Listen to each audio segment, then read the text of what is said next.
Correction करो इस बात में थोड़ा। चलें? सब ठीक है? तो आखिरी कुछ बात कही थी मैंने, क्या ही सोचा होगा तुमने, नहीं? यहाँ जो पढ़ा रहे हैं वही सुन लो, बहुत बड़ी बात है। घर पे तो क्या ही सोचोगे, नहीं? भाई जहाज बना रहा, देखो। तो ये बताओ, क्या बताया था? सवाल तो याद होगा। क्या सवाल था? T2 डैश ज्यादा होता है किसका? इरिवर्सिबल एडियाबैटिक का। किससे? रिवर्सिबल एडियाबैटिक से। और ये किसमें सही होता है, ये सवाल था। एक में तो मैंने साबित ही कर दिया था। किसमें साबित कर दिया था मैंने? एक्सपेंशन में। लिखें, it is true for both. It is true for both, for expansion as well as compression. ऊपर लाइन लिखी होगी, क्या लाइन लिखी होगी? T2 डैश बड़ा है इरिवर्सिबल वाला। It is true for both expansion as well as compression. क्या कारण है? कंप्रेशन कैसे समझाएंगे आप? देखिए, जब कंप्रेशन होगा तो रिवर्सिबल का वर्क मैक्सिमम नहीं होता है। मैंने आपको एक लाइन लिख पाई थी, रिवर्सिबल का वर्क सिर्फ किसमें मैक्सिमम होता है? एक्सपेंशन में। कंप्रेशन में उल्टा होता है, कंप्रेशन में इरिवर्सिबल का वर्क ज्यादा हो जाएगा। जब आप कंप्रेशन कराएंगे, एक बार आइसोथर्मल और एक बार एडियाबैटिक, तो दोनों में जब आप कंप्रेशन एक बार आप कराते हैं, मान लीजिए आइसोथर्मल छोड़ दीजिए, एडियाबैटिक जब कराते हैं एक बार रिवर्सिबल और एक बार इरिवर्सिबल, ये चर्चा चल रही थी ना। तो जब रिवर्सिबल एडियाबैटिक कराओगे कंप्रेशन और एक बार इरिवर्सिबल कराओगे, तो हीट तो दोनों में नहीं जाएगी ना, आएगी। तो वर्क डन किस पे हो रहा होगा? सिस्टम पे। सिस्टम पे वर्क होने का मतलब सिस्टम की इंटरनल एनर्जी बढ़ेगी, तो सिस्टम का टेम्परेचर भी। अब जहां ज्यादा वर्क हुआ होगा वहां ज्यादा इंटरनल एनर्जी बढ़ेगी। वर्क ज्यादा कहाँ होता है? कंप्रेशन के केस में, इरिवर्सिबल में। इसलिए इरिवर्सिबल में वर्क डन ज्यादा होने की वजह से इरिवर्सिबल में जो इंटरनल एनर्जी है वो अधिक बढ़ जाती है, इसलिए उसका टेम्परेचर। तो जब आप ग्राफ बनाएंगे, जैसे आपने पिछला एक ग्राफ बनाया था, एक ग्राफ ऐसा बनाया था, याद है? ये किसका था? रिवर्सिबल एडियाबैटिक एक्सपेंशन का। तो कम, जब आप इरिवर्सिबल कराते थे तो टेम्परेचर कहाँ मिला था? इसके ऊपर। यहीं पे जब आप कंप्रेशन कराएंगे तो कैसा होगा? इस तरीके से कंप्रेशन, बराबर। तो ये हो गया रिवर्सिबल एडियाबैटिक कंप्रेशन। तो अब इरिवर्सिबल कराएंगे तो टेम्परेचर कहाँ मिलेगा? इसके ऊपर। ऊपर क्यों मिलेगा टेम्परेचर? क्योंकि वो टेम्परेचर ज्यादा है। क्यों ज्यादा है? क्योंकि वहां इंटरनल एनर्जी भी इरिवर्सिबल में ज्यादा मिलेगी। क्यों ज्यादा मिलेगी? क्योंकि वर्क डन ज्यादा हुआ है सिस्टम पे और सिस्टम की एनर्जी ज्यादा बढ़ जाएगी, इसलिए टेम्परेचर भी ज्यादा होगा। समझ पा रहे हैं? तो एक ग्राफ बना हुआ है, दूसरा ग्राफ यहाँ पे क्लियर है। तो T2 डैश जब आप कंप्रेशन में ढूंढेंगे तो कहाँ मिलेगा? यहाँ पे ऊपर, बराबर। चलिए एक सवाल लगा। अब ये सब लाइनें याद कर लेते हैं लोग सीधे सीधे। ये जो आपको लाइन लिखी हुई है, जो मैंने आपको समझाई हुई है, ये सीधे याद कर लेते हैं। कह रहे हैं आओ मेरे साथ सब लोग चिल्लाएंगे, कमरे को जोश से भर दो एकदम, बाहर वाले लोग डर जाएं, उनको लगे क्या ही पढ़ाई लिखाई हो रही है, ऐसी पढ़ाई तो सदियों में ना हुई होगी। कह रहे क्या चिल्लाना है? कि ना बिना सोचे समझे चिल्लाना है, इरिवर्सिबल का टेम्परेचर ज्यादा होता है। सभी लोग मेरे साथ बोलेंगे एक ही स्वर में। और यकीन मानिए लोग चिल्लाते भी हैं, और एक एक बार नहीं, तीन तीन बार बुलवाते हैं, बात पक्की हो जाए जिससे। सीधे पहुंच गए सही जगह लगता है। 26 नंबर लगाइए, 25 तक हो गया था मेरे ख्याल से, ये डन था।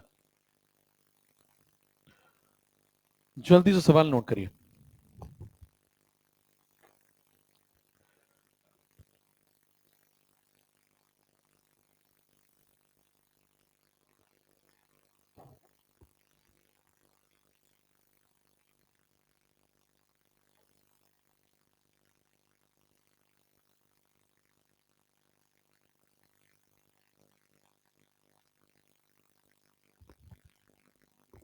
हम्म।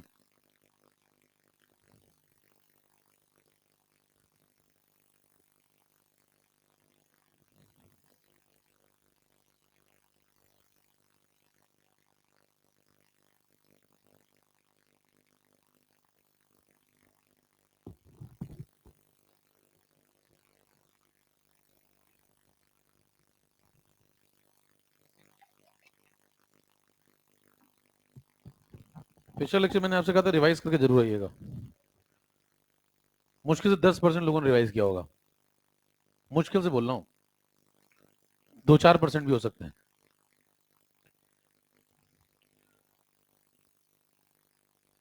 सही समय पे रिवीजन नहीं करेंगे तो फिर बाद में रिवीजन करना पड़ता है, समझ रहे? इवन ऑड हो जाता है फिर, 24 मेरा 25 तेरा।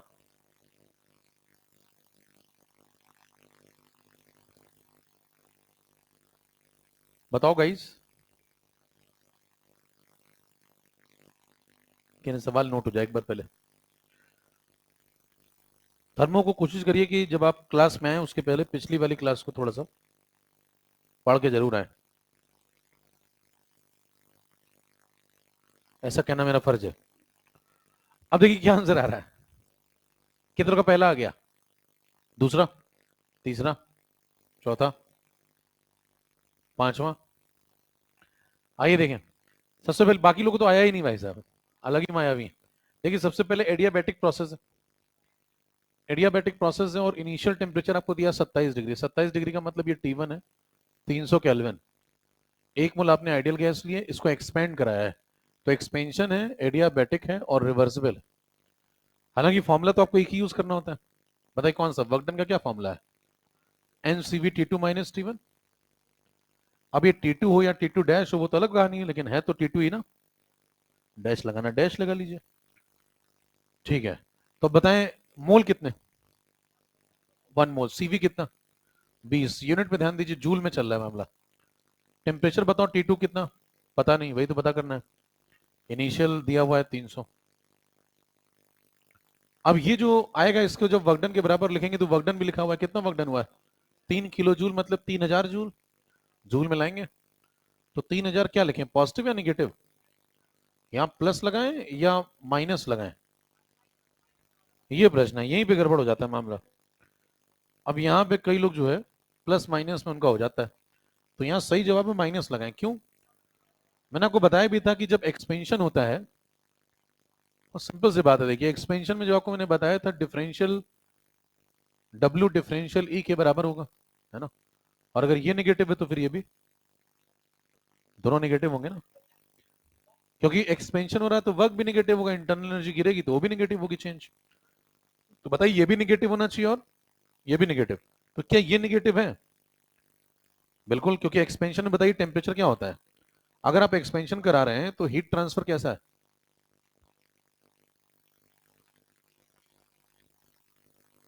साथ साथ बोल रहा भाई, ठीक है। आप खुद को भी चुप करा सकते हैं, देखिए क्या टेक्नोलॉजी है नहीं। तो DQ कैसा है? 0 है। अब DQ अगर 0 तो बताइए D कैसा है? नेगेटिव। D अगर नेगेटिव है तो बताइए डेल्टा ई भी नेगेटिव होगा। डेल्टा ई नेगेटिव है तो E2 - E1 भी नेगेटिव होगा।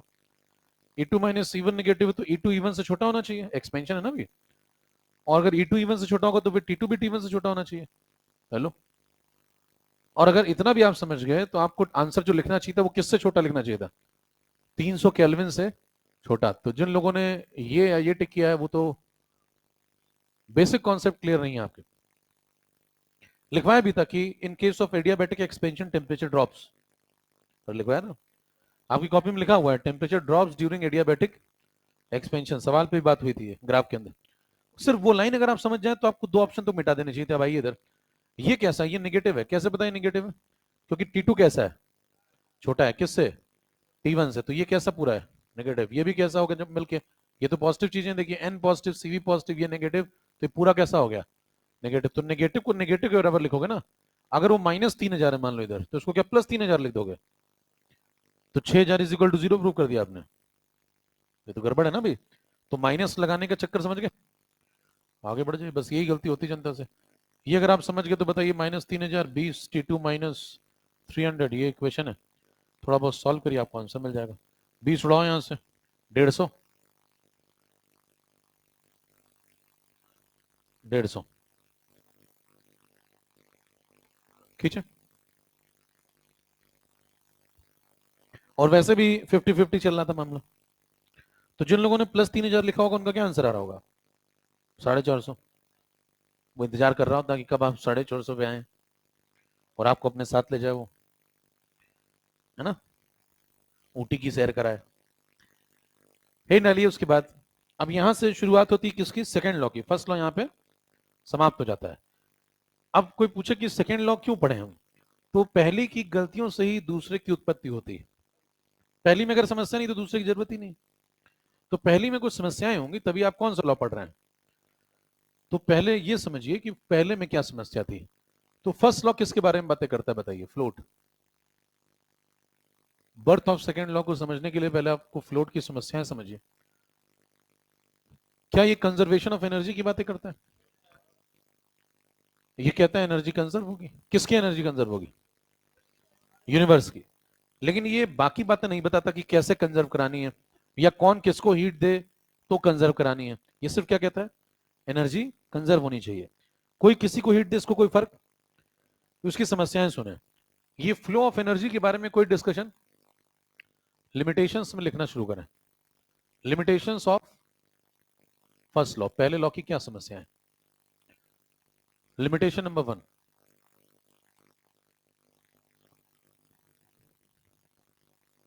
heat can flow.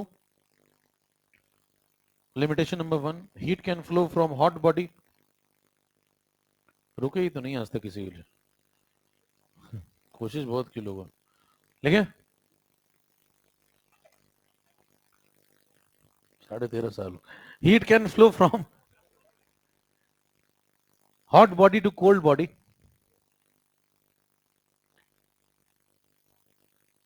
Heat can flow from hot body to cold body, but heat never flow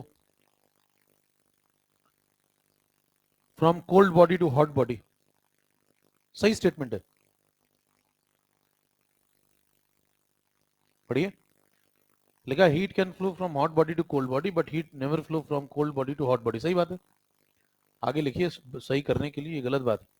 आगे लिखिए बाई इटसेल्फ ब्रैकेट में, बाई इटसेल्फ। तो पूछेंगे लिमिटेशन क्या है फिर।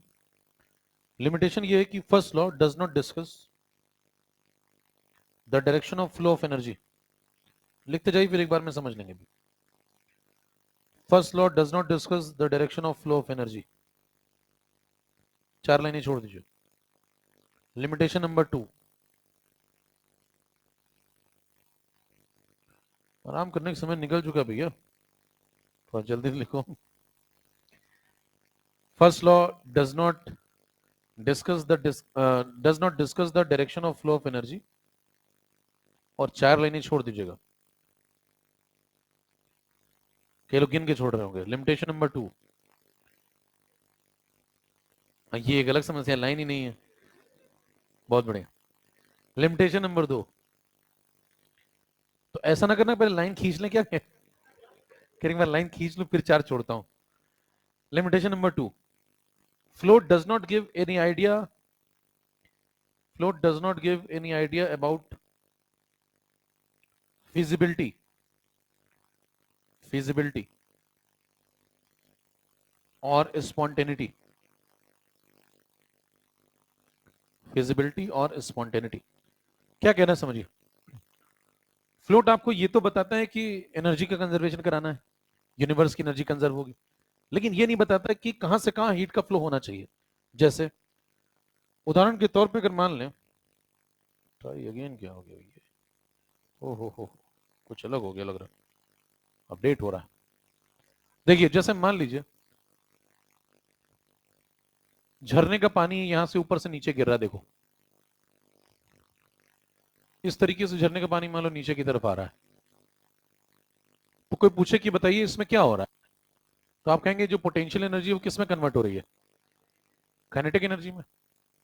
तो एनर्जी कंजर्व है, एक फॉर्म दूसरे फॉर्म में कन्वर्ट हो रहा है। तो फ्लोट को कोई दिक्कत है क्या इसमें? फ्लोट कहेगा मेरे हिसाब से मामला ठीक है, पोटेंशियल एनर्जी काइनेटिक एनर्जी में कन्वर्ट हो रही है। दूसरा उदाहरण अगर पूछा जाए, फ्लोट से पूछा गया कि बताओ अगर यही झरने का पानी ऊपर चढ़ जाए, कभी आपने ऐसा झरना देखा है जिसमें पानी अपने आप ऊपर चढ़ता हो है? ऐसा कोई झरना दिखे तो बताना।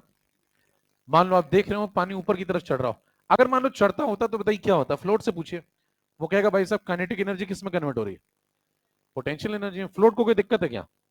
फ्लोट कहता है हो सकता है नहीं हो सकता, हो सकता है, फ्लोट के अकॉर्डिंग ये भी हो सकता है। फ्लोट कहता है एनर्जी तो कंजर्व करानी है, एक फॉर्म ऑफ एनर्जी दूसरे फॉर्म ऑफ एनर्जी में कन्वर्ट हो रहा है, मुझे कोई दिक्कत चाहे ये करवाओ चाहे, लेकिन कुछ चीजें नेचर में होती हैं और कुछ, तो क्या उसके लिए एक दूसरा कानून बनाना आवश्यक है? आप नेचर में जाके देखेंगे तो ऐसा होता है लेकिन वैसा नहीं होता, तो क्या वैसा कभी नहीं होता? वैसा अपने आप नहीं होता, लेकिन वैसा कराया जा सकता है, समझ रहे हैं? होता नहीं है तो कराया जा सकता है। कैसे? आप टिल्लू पंप का प्रयोग कर लीजिए, डीसी मोटर है, तो बताइए टिल्लू पंप जब लगाते हैं तो उससे क्या होता है? आप ऊपर भेज सकते हैं पानी, है ना? तो इसका मतलब कराया तो जा सकता है लेकिन अपने आप। तो कुछ चीजें होती है नेचर में और कुछ चीजें नहीं होती हैं, ये समझाने के लिए कौन आया? Second law. सेकंड लॉ क्या कहता है? ये होगा और ये नहीं होगा। फिजिबिलिटी पे डिस्कशन शुरू किया किसने? सेकंड लॉ ने। और एग्जांपल आप देखें, जैसे मान लीजिए ये आप हैं और ये आपकी महिला मित्र है, सुनील और ये डिंपल। डिंपल का नाम डिंपल है, उसके डिंपल नहीं है। देखिए अब ये सुनील और ये डिंपल है, मान लीजिए दोनों सर्दी के मौसम में मिले और दोनों ने कहा कि भाई ठंडी लग रही, तो दोनों क्या करते हैं? ऐसे मान लीजिए दोनों के ये हाथ हैं, दोनों ने अपने अपने हाथ ऐसे से रगड़े। बताइए दोनों ऐसे से हाथ करेंगे, सर्दी लग रही, तो जब ऐसे से हाथ करेंगे तो क्या कर रहे हैं? दोनों वर्क कर रहे हैं क्या? ये वर्क है। तो बताइए जब वर्क करेंगे तो क्या दोनों के हाथ गर्म हो जाएंगे? तो वर्क से क्या प्रोड्यूस हुई? अब मान लीजिए कोई व्यक्ति आगे कहता क्या तुम लोग एक दूसरे को जानते हो? कह रहे हाँ। कह रहे अगर वाकई जानते हो तो एक काम करके दिखाओ, तुम अभी वर्क कर रहे थे, इससे हीट प्रोड्यूस हो गई। अब जानते की जगह आप समझ गए क्या लगाना है? लोकतांत्रिक। तो बताइए, तो अब उसने क्या पूछा? तुम लोग क्या कर रहे थे? वर्क कर रहे थे, वर्क से क्या प्रोड्यूस हुई? अब इसका उल्टा करके दिखाओ तो जानू। अब तुम दोनों का हाथ ऐसे मिला देते हैं और यहां एक जगह आग जला दी और कहते हैं उसके ऊपर रख दो। अगर बात है तुम्हारे अंदर तो उल्टा भी काम होना चाहिए। मैं यहां से क्या प्रोवाइड कर रहा हूं? अब तुम्हारे हाथ चलने चाहिए अपने आप। क्या उस हीट से वर्क होने लगेगा? नहीं, भाग जाएंगे दोनों, कहेंगे हो गया हमारा, हम नहीं जानते इसको। अब ध्यान दीजिए, इसका मतलब बताइए वर्क से हीट प्रोड्यूस करना पॉसिबल, लेकिन हीट हमेशा वर्क में कन्वर्ट हो ऐसा पॉसिबल हर बार नहीं होगा। इसका मतलब कुछ चीजें होती हैं और कुछ चीजें, ये कौन समझाएगा? ये सेकंड लॉ समझाएगा। इसीलिए सेकंड लॉ की आवश्यकता है। जैसे आप जहाज चला रहे हैं, मान लीजिए खूब सारा पानी भरा हुआ, उसके बीचों बीच आपका ये जहाज चल रहा है, बराबर? जो भी है आपकी कैपेसिटी के अनुसार बना दिया गया है। अब देखिए इसमें मान लीजिए आप इसको चला रहे हैं, अब इसमें पेट्रोल भरते हैं, आप इंजन लगाते हैं, फिर चलता है जहाज। अगर मान लीजिए हीट वर्क में कन्वर्ट हो रहा होता तो बात ही क्या थी? गर्मी के मौसम में जहाज लेके निकल जाइए, समुद्र की लहरें खूब गर्म होंगी, आप गर्म होंगी तो उससे हीट ले लीजिए और हीट लेके वर्क करिए, आपका जहाज भागने लगेगा। कैसा होता है? तो हीट का हर बार वर्क में कन्वर्जन हो ऐसा, बराबर? ऐसा अगर हो रहा होता तो फिर तो गर्मी के मौसम में आप बाइक अपनी निकाल लें और भरी दोपहरी में 12 बजे रख दें, कह रहे हैं चलो देखो तुम्हें हीट दे रहा हूं, अब तुम वर्क करके दिखा दो। तो क्या बाइक अपने आप चलने लगेगी? नहीं। तो इसका मतलब हीट का हर बार वर्क में कन्वर्जन पॉसिबल कुछ चीजें होती हैं और कुछ चीजें, ये कौन बताता है? स्लॉट बताता है। और उदाहरण ले सकते हैं आप, जैसे मान लीजिए आप एक कंटेनर ले लें, इस कंटेनर में मान लीजिए पानी भरा हुआ है, पानी के अंदर आपने ये नमक का एक, या आप बड़े लोग हैं जब चाय पीते होंगे तो शुगर क्यूब लेते होंगे ऐसे, नहीं? तो कहते हैं हाउ मेनी शुगर क्यूब, बराबर? अब जैसे बड़े बड़े होटलों में कभी चले जाते हैं गलती से, तो वहां पे ये सब बातें करते हैं हाउ मेनी शुगर क्यूब्स, घर में अंधेरे में दाल चावल खा रहे हैं। अब देखिए प्रकृति दिखावे में लीन है। आप पूछेंगे हाउ मेनी शुगर क्यूब, वो कहेंगे, वो भी बोलेंगे सामने से टू। घर में पता नहीं क्या चल रहा है भाई साहब, वहां हाउ मेनी शुगर क्यूब। अब देखिए केला भी मतलब छिलके, छिलका भी छील लें तो चम्मच से छील लें। अब देखिए शुगर क्यूब जब आप मिलाना शुरू करते हैं तो बताइए इसके अंदर डिजोल्व हो जाएगा, है ना? अब ये इसके अंदर डिजोल्व हो गया, अब कोई आपसे कहे इसका डिजोल्व होना कैसा है? अपने आप हो गया। कोई कहे मुझे मेरा शुगर क्यूब वापस चाहिए, एग्जैक्टली वैसा ही हो बहू, निकाल के दिखाओ इसके अंदर से। तो क्या ये बना पाना, वापस से शुगर क्यूब निकाल पाना पॉसिबल? अपने आप बन जाएगा क्या? क्या कभी नहीं बना सकते? कुछ प्रोसेस करें तो बना भी सकते हैं, लेकिन अपने आप तो कुछ चीजें होती हैं और कुछ चीजें, ये हो गया और ये नहीं हुआ, बराबर? यहीं पे आप नमक मिला दें, NaCl, डिजोल्व हो जाएगा, वापस निकालना उतना आसान नहीं है। और एग्जाम्पल ले सकते हैं, जैसे बताइए 100% एफिशिएंट इंजन, फर्स्ट लॉ से पूछिए 100% एफिशिएंट इंजन बना दोगे? फर्स्ट लॉ कहता है बना देंगे, उसमें क्या दिक्कत है? हीट को वर्क में कन्वर्ट करना है ना? एनर्जी तो है, एनर्जी के दो फॉर्म है, दो मोड है, कन्वर्ट कर देंगे। फर्स्ट लॉ क्या कहता है? कर देंगे। फ्लोट के अकॉर्डिंग ऐसा होना पॉसिबल है, लेकिन स्लॉट क्या कहता है? ऐसा नहीं है। हीट वर्क में पूरी कन्वर्ट 100% एफिशिएंट इंजन नहीं बनता। किसके अकॉर्डिंग? स्लॉट के according.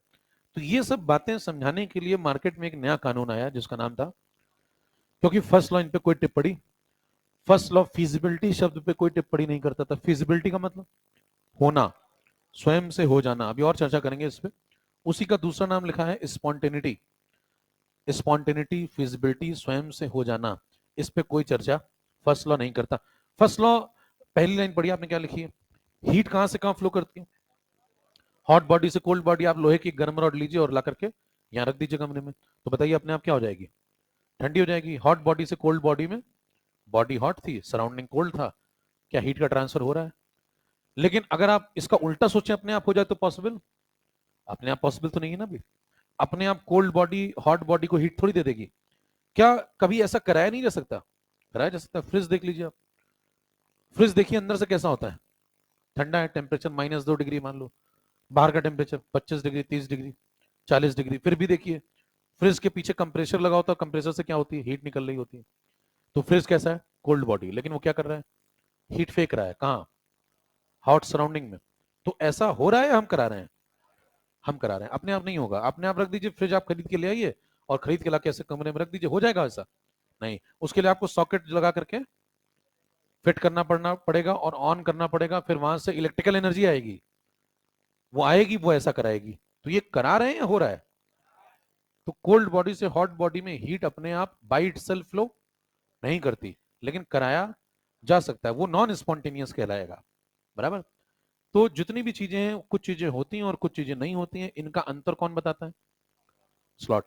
Float, direction of flow of energy पे कोई कमेंट? एनर्जी के फ्लो की दिशा क्या होनी चाहिए, इस पे फ्लोट का कोई कमेंट? वो कहता है कहीं हो हमें कोई फर्क, हमें सिर्फ एनर्जी कंजर्व करानी होती है। कौन कहता है? सेकंड कहता है जो चीजें होंगी वो डिफाइन होंगी, नहीं होंगी वो भी हम डिफाइन करेंगे, उनके पीछे कारण भी बताएंगे। ये सब कौन बताता है? इसलिए आपको एक नए कानून की आवश्यकता पड़ी। कौन सा? ये सब बनाते जाए।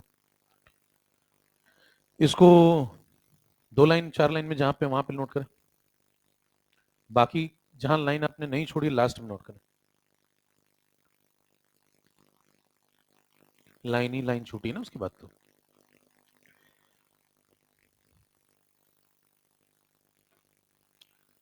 फिर एक लाइन लिखें,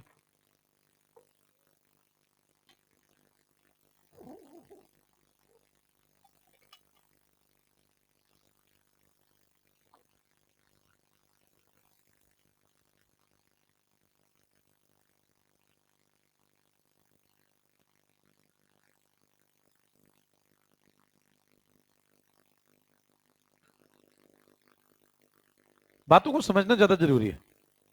अब इसमें आप वहां बना लेंगे तो बनाने पे उतनी क्लैरिटी नहीं जितनी आपने बात सुनी होगी, तो कि नहीं हाँ आते क्या है, वो नोट्स में देखेगा क्या बना है। आपको कहना क्या, उससे वर्क हीट में कन्वर्ट हो रहा है, लेकिन हीट वर्क में कन्वर्ट हो ऐसा जरूरी? ये सब स्लॉट बताता है हमें।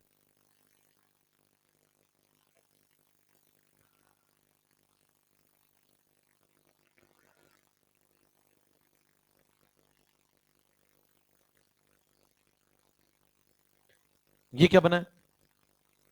जहाज पानी में हीट एब्जॉर्ब करके नहीं चल सकता, उसके लिए आपको इंजन लगाना पड़ेगा। तो कुल मिला के बात ये कही जा रही कि हीट का हर बार वर्क में कन्वर्ट करना पॉसिबल, इसीलिए 100% एफिशिएंट इंजन भी बनाना पॉसिबल नहीं। ये सब बातें डिसाइड करने के लिए हमें लॉ चाहिए, उसके लिए हमने एक लॉ बनाया गया है जो है slot.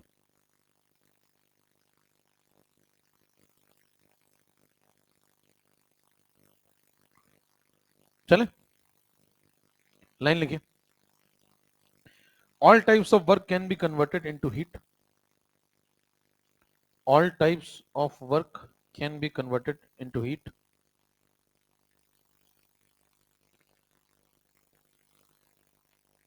but all heat cannot be converted into work. But all heat cannot be converted into work. Conclusion. Conclusion पे आइए. First law gives no comment. First law gives no comment about spontaneous and non-spontaneous process. First law gives no comment about spontaneous and non-spontaneous process. उसके बाद इन डाल लीजिए, यहीं से जन्म होता है किसका? Birth of second law. दूसरा कानून पहले कानून की समस्याओं से पैदा हुआ है. हिंट डालिए, birth of second law. Second law में सबसे पहला जो शब्द इंपॉर्टेंट आया वो क्या है? Spontaneity, feasibility. तो हिंट डालिए, स्पॉन्टेनियस प्रोसेस. अब सेकेंड लॉ यहां से कंटिन्यू कर रहे हैं. स्पॉन्टेनियस प्रोसेस, परिभाषा लिखें. The process which has, the process, spontaneous process की परिभाषा लिखें. The process which has a natural tendency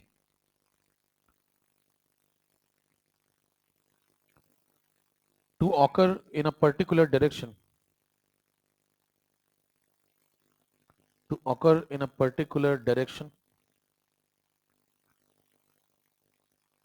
either of its own, either of its own. Of its own को अंडरलाइन करें, उस पर लिखें point number 1. Of its own को underline करें, उसके बाद पॉइंट 1. और आगे बढ़े. और आफ्टर अ प्रॉपर इनिशिएशन, अथवा और after a proper initiation. Proper initiation पे नंबर 2, comma, under the given set of conditions, under the given set of conditions. क्या कह रहा है, पढ़िए ध्यान से. कोई पूछता है स्पॉन्टेनियस प्रोसेस को कैसे डिफाइन करोगे, तो शॉर्टकट में ऐसे लिख लें, स्पॉन्टेनियस वो है जिसके अंदर नेचुरल टेंडेंसी है.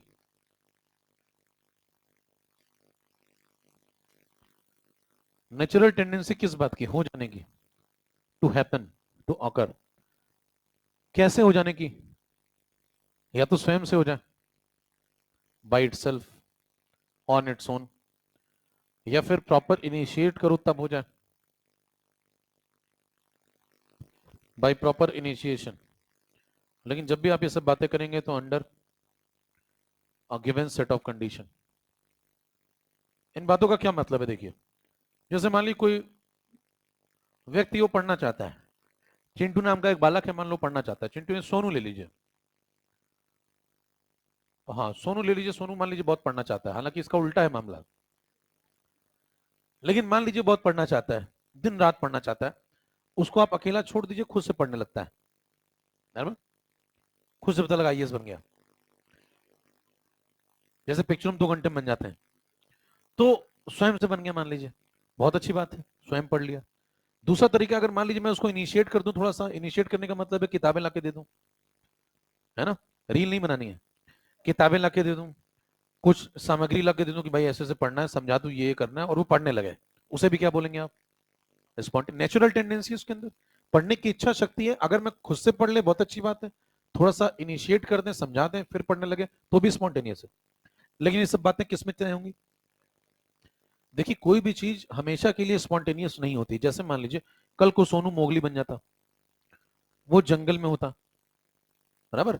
अब जंगल में ना किताबें हैं, उसकी मन बहुत करता है पढ़ने का, किताबें हैं नहीं, इंटरनेट कनेक्शन नहीं, ऑनलाइन भी नहीं पढ़ सकता, बराबर. फूल पत्तियां हैं वहां बस. तो बताइए, आपने सेट ऑफ कंडीशन क्या कर दी? बिगाड़ दी. तो क्या सोनू की पढ़ाई लिखाई हो पाएगी? नहीं हो पाएगी. जबकि वो पढ़ना बहुत चाहता है, लेकिन उस सेट ऑफ कंडीशन में वो व्यक्ति पढ़ नहीं पाएगा। तो बताइए स्पॉन्टेनिटी तय कब होती है? Under the given set of. वही व्यक्ति यहां पे खूब पढ़ रहा था और जंगल में पढ़ाई लिखाई बंद हो गई, यहां स्पॉन्टेनियस था वहां। तो जब भी आप स्पॉन्टेनिटी तय करेंगे तो हमेशा गिवन सेट ऑफ। कोई केमिस्ट्री का उदाहरण देख लें आप, मेल्टिंग ऑफ आइस। आप बर्फ का एक टुकड़ा ले लें और उसको राखी यहां मेज पे रख दें, पिघल जाएगा। मेल्टिंग ऑफ आइस यहां पे रखें तो कैसा है? स्पॉन्टेनियस, नेचुरल है, अपने आप हो रहा है। यही आप अगर मान लीजिए फ्रीजर के अंदर रख दें तो और जम जाएगा। तो इसका मतलब मैंने क्या बदल दी? बस सेट ऑफ कंडीशन। अगर सेट ऑफ कंडीशन बदल दूंगा तो स्पॉन्टेनिटी भी चेंज हो सकती है। तो कोई भी व्यक्ति हमेशा के लिए स्पॉन्टेनियस नहीं हो सकता। जब भी आप चर्चा करेंगे तो हमेशा गिवन सेट ऑफ कंडीशन के साथ ही चर्चा करेंगे। किसकी? स्पॉन्टेनिटी की। स्पॉन्टेनिटी कोई यूनिवर्सल फिनोमेना नहीं। ठीक है, ये नोट कर लें, साइड में आप ये बातें लिखते जाया करें। तो इतना पढ़ के चले जाएं, लास्ट में 3 बातें इंपॉर्टेंट। उदाहरण पे आ रहे हैं, भी रुक जाओ, इतना उतावले क्यों होते हो? फ्लाइट है क्या तुम्हारी दुबई की?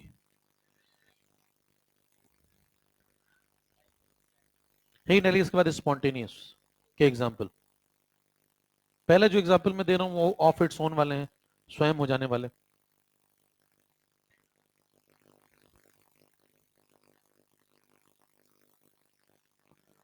स्पॉन्टेनियस में पहला जो क्राइटेरिया मैंने आपको बताया वो कौन सा वाला है? Of its own, by itself, स्वयं हो जाए। इनके एग्जाम्पल लिखिए, खुद भी आप सोच सकते हैं। जैसे मेल्टिंग ऑफ आइस कैसा है? एक सही सेट ऑफ कंडीशन पे खुद हो जाएगा। कभी आप देखें गैस क्यों फ्लो करती है? हाई प्रेशर से अपने आप हो रहा है, स्वयं हो रहा है। कभी आप देखिए हीट का फ्लो कहां से कहां होता है? हॉट बॉडी से, स्वयं हो रहा है। कभी आप चार्ज का फ्लो देखिए हाई पोटेंशियल से, अपने आप हो रहा है। आप नमक को उठा के पानी में डाल दीजिए, अपने आप डिजोल्व हो रहा है। ये सब चीजें कैसी हैं? स्पॉन्टेन। लिखते जाए example, flow of water from high level to low level. Flow of water from high level to low level. दूसरा, flow of heat from high temperature to low temperature.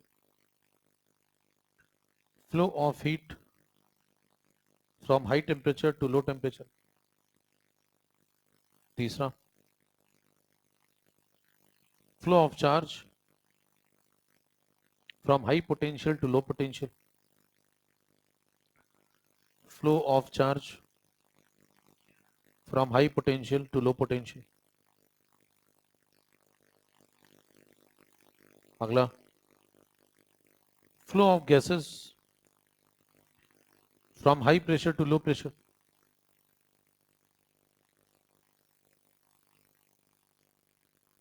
Melting of ice, bracket में लिखिए, eight 25 degree Celsius. ये क्यों लगा दिया मैंने साथ में? सेट ऑफ कंडीशन के साथ बात करेंगे। Melting of ice eight 25 degree Celsius, evaporation of water, evaporation of water at 25 degree Celsius. 25 degree पे इवेपोरेशन हो जाएगा क्या? बता चुके हैं आपको। अच्छा ना, कुछ इसमें एक में सॉल्यूशन नहीं हुआ है। एक में सॉल्यूशन नहीं हुआ ना किसी में, प्रोलाइट में हुआ। तो इवेपोरेशन का मतलब क्या होता है बताएं? इवेपोरेशन का मतलब है पानी का सूखना। जैसे आप एक गीला कपड़ा ले लें, है ना, और गीले कपड़े को जाके छत पे रख दें या कमरे में रख दें। अगर हमारी छत पे धूप नहीं निकली तो कमरे में रख दीजिए। तो क्या होगा? धीरे धीरे क्या सूख जाएगा? पानी सूखता है। कई लोग कहते हैं कि क्या करने जा रहे हो छत पे, तो कहते हैं मैं कपड़े सुखाने जा रहा हूँ छत पे। पूरी परिभाषा देखिए गलत है। आपको बचपन से जो सिखाया जाता है बहुत सारी चीजें ऐसी गलत है। आपने सुना होगा लोग कहते हैं कि मैं क्या करने जा रही हूँ छत पे, तो कहेंगे छत पे कपड़े सुखाने जा रही हूँ। पूरा सेंटेंस गलत है। पहली बात तो कपड़े नहीं सूखते उसमें लगा हुआ। दूसरी बात, तुम सुखाने नहीं जा रही हो, वो खुद सूखेंगे। स्पॉन्टेनियस फिनोमेना तुमने थोड़ी कराया है। तुम केवल छत पे फैला दोगे उसको, वो खुद सूखेंगे। पूरा सेंटेंस गलत है और ये खूब सुनने को मिलता है। टेक्निकल बनिए थोड़ा। अपने घरों में क्या बात करेंगे? टेक्निकल बातें करिए। तुम कपड़ों में लगे हुए पानी को छत पे सुखाने के लिए केवल कपड़ों को फैलाने जा रहे हो, पानी स्वयं सूखेगा।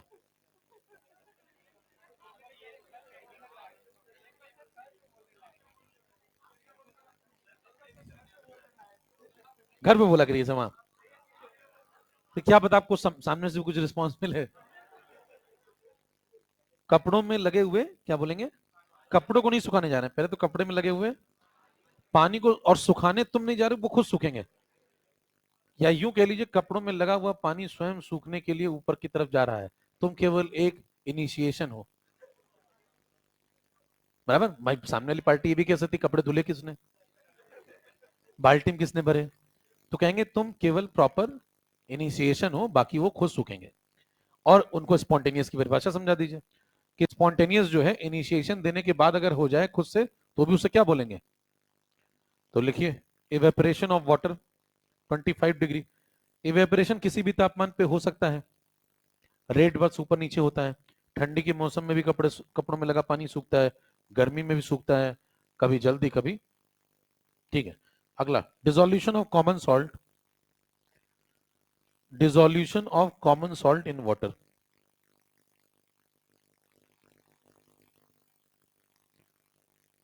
Dissolution of common salt in water. अगला, ये तो समझिए कि हम नमक मिला दो पानी में, स्वयं डिसॉल्व हो जाएगा। मिक्सिंग ऑफ, अगला mixing of different non reacting gases,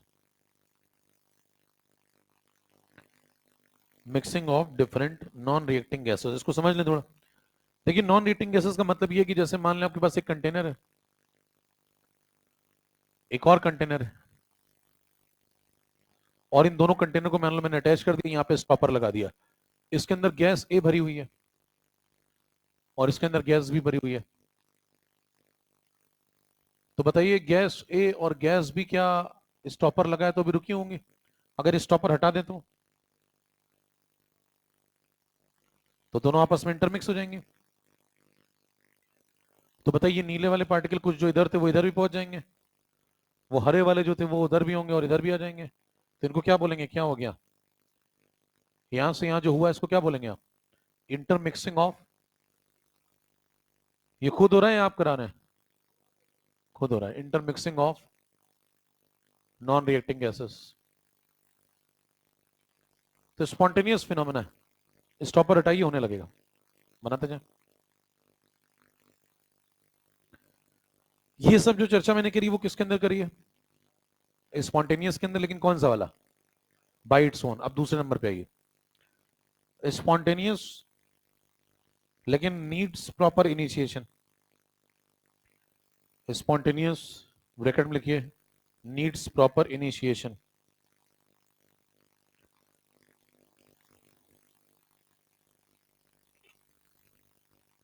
जैसे कोयला जला रहे हैं आप, कार्बन ले लें, प्रॉपर इनिशिएशन का मतलब क्या है देखें।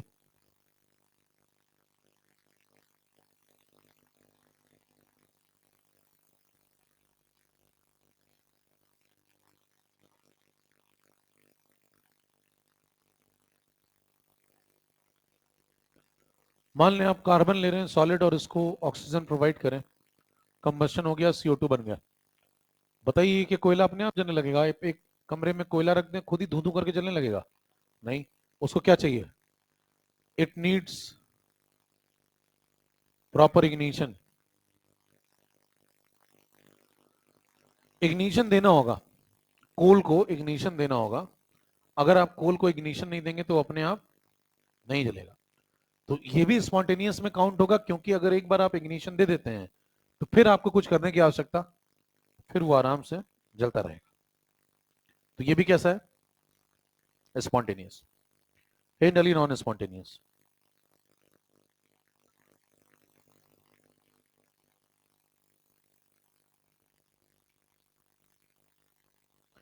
नॉन स्पॉन्टेनियस का क्या मतलब है लिखें? A process which has no tendency to occur.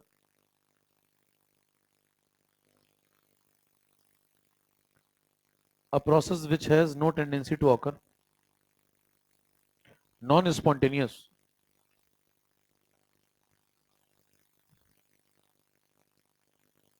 सामने देख लें, non spontaneous the process which has no tendency to occur. कब कब नो टेंडेंसी है? मतलब होने की कोई इच्छा शक्ति नहीं इसके अंदर। कब कब?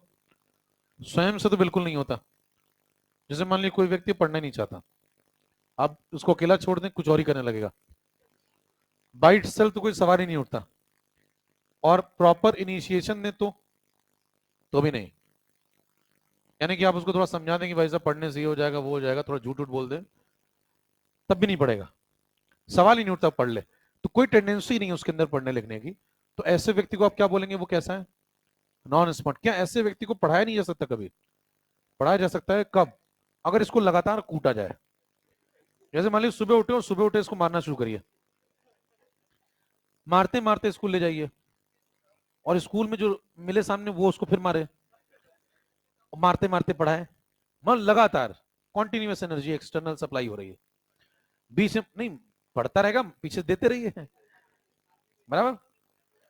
तो इसका मतलब ये हुआ कि आप क्या प्रोवाइड करते जा रहे हैं लगातार, कॉन्टिन्यूस एक्सटर्नल एनर्जी। तो क्या नॉन स्पॉन्टेनियस चीजें हो नहीं सकती? हो सकती हैं। कब?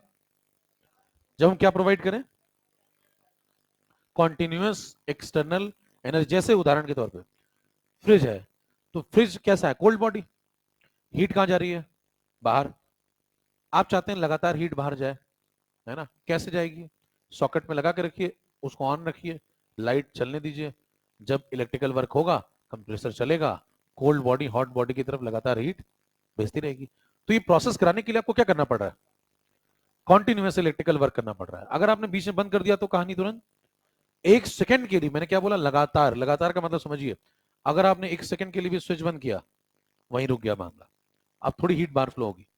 इसका मतलब इस व्यक्ति को कैसा कूटना पड़ेगा, लगातार मारते रहिए और पढ़ाते रहिए लगातार, एक तरफ पढ़ाते जाइए और एक तरफ कूटते जाइए। लिखें, इसके आगे लिख लें, कब होगा, ऑकर्स के आगे लिखें, occurs if continuous energy, bracket में लिखें externally is applied, occurs if continuous energy, bracket में लिखें एक्सटर्नली इज अप्लाइड।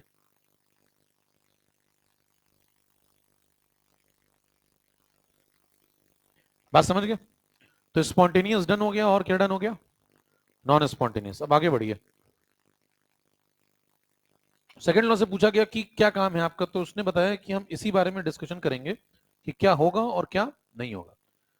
तो ये सब तो आपने ऐसे समझ लिया, मतलब भावनात्मक तौर से, है ना। ठीक है। एक लिख रहा है ये आदमी पेन चेंज करने का मौका नहीं दे रहा, बताइए। आगे बढ़िए, अगला पॉइंट है स्लॉट से पूछ, सेकंड लॉ से पूछा गया कि बताओ भाई क्या बताना चाहते, तो उसने कहा स्पॉन्टेनिटी। स्पॉन्टेनिटी बताने के उसने अपने तरीके बताए कि ये सब तरीके हैं, ऐसे समझ सकते हैं आप।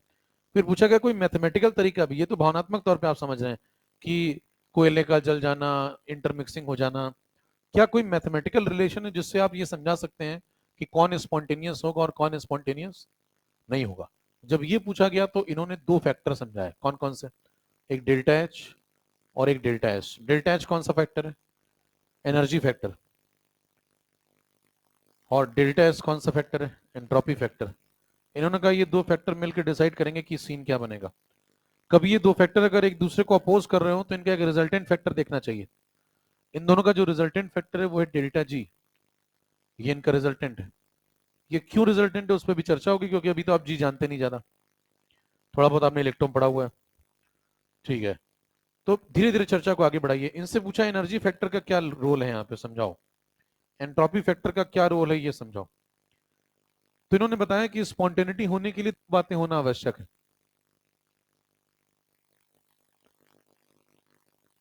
पहला, सिस्टम में टेंडेंसी होनी चाहिए, tendency to attain minimum energy.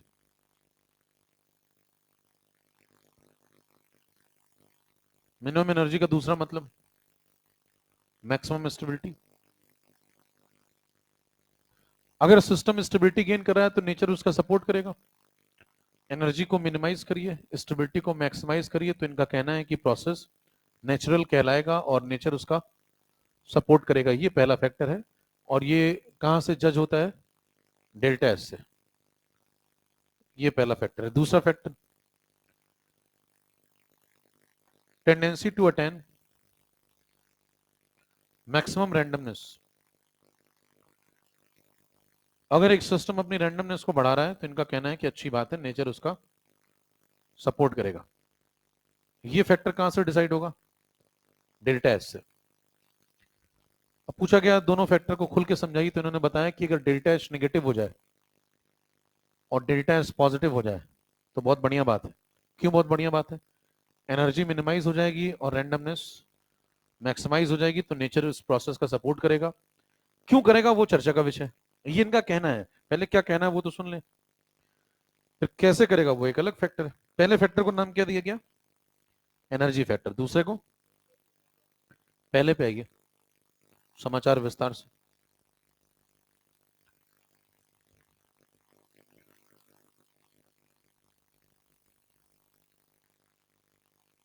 सबसे कठिन हिस्से से तो आप गुजर चुके हैं फिलहाल, तो खतरा टल चुका है। मतलब कौन सा हिस्सा सबसे कठिन था? पिछले 2 लेक्चर करीब करीब।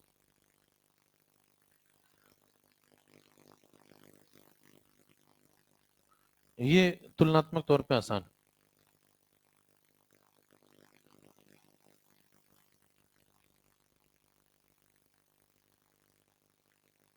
ठीक है, चले।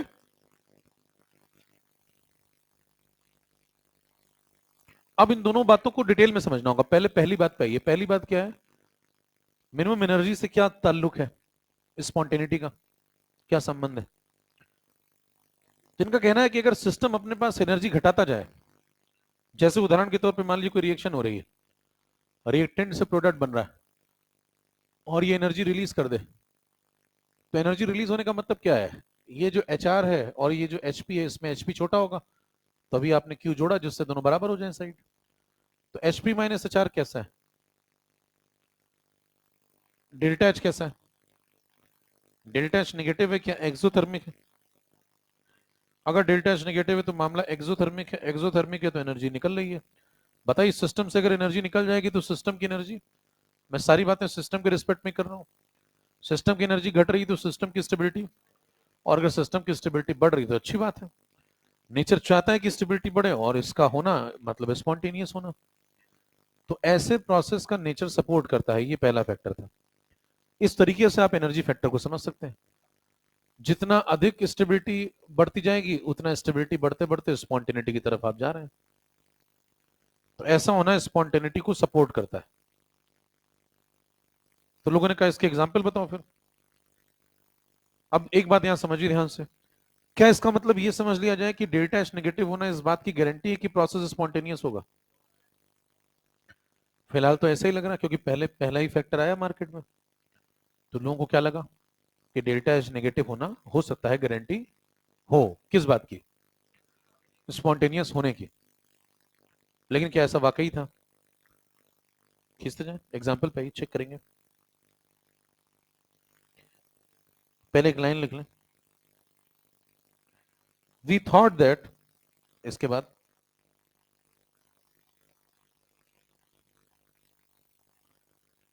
इसके बाद we thought that delta H negative may be. We thought that, we में कौन कौन लोग शामिल हैं? आपको छोड़ के बाकी सब। We thought that delta H negative,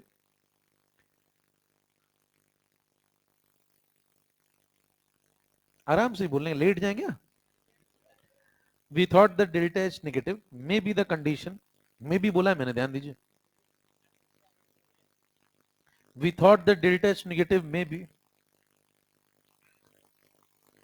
आपके विचार और आपके शब्द मिलने चाहिए, दोनों में सामंजस्य होना चाहिए।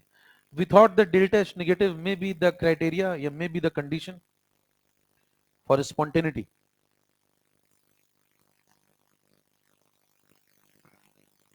For spontaneity. आइए चर्चा करें। तो लोगों ने कहा इसके लिए कुछ एग्जाम्पल ढूंढने शुरू किए। बात को सपोर्ट करने के लिए सपोर्टिंग डेटा ढूंढा गया। बात सही है गलत है उसके लिए एग्जाम्पल चाहिए होते हैं।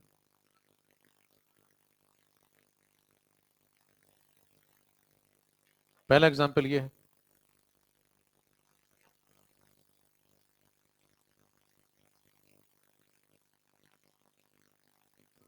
इसका डेटा चेक करेंगे तो नेगेटिव में आता है। दूसरा एग्जाम्पल देखिए, कंबशन हो रहा है, इसका डेल्टा एच चेक किया गया तो -400 नेगेटिव में आ रहा है।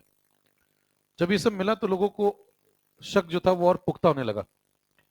उनसे पूछा गया बताइए ये जो रिएक्शन है H2 गैस हाफ O2 और इससे पानी बन रहा है, क्या ये स्पॉन्टेनियस हो सकती है? तो आप कहेंगे हो सकती है।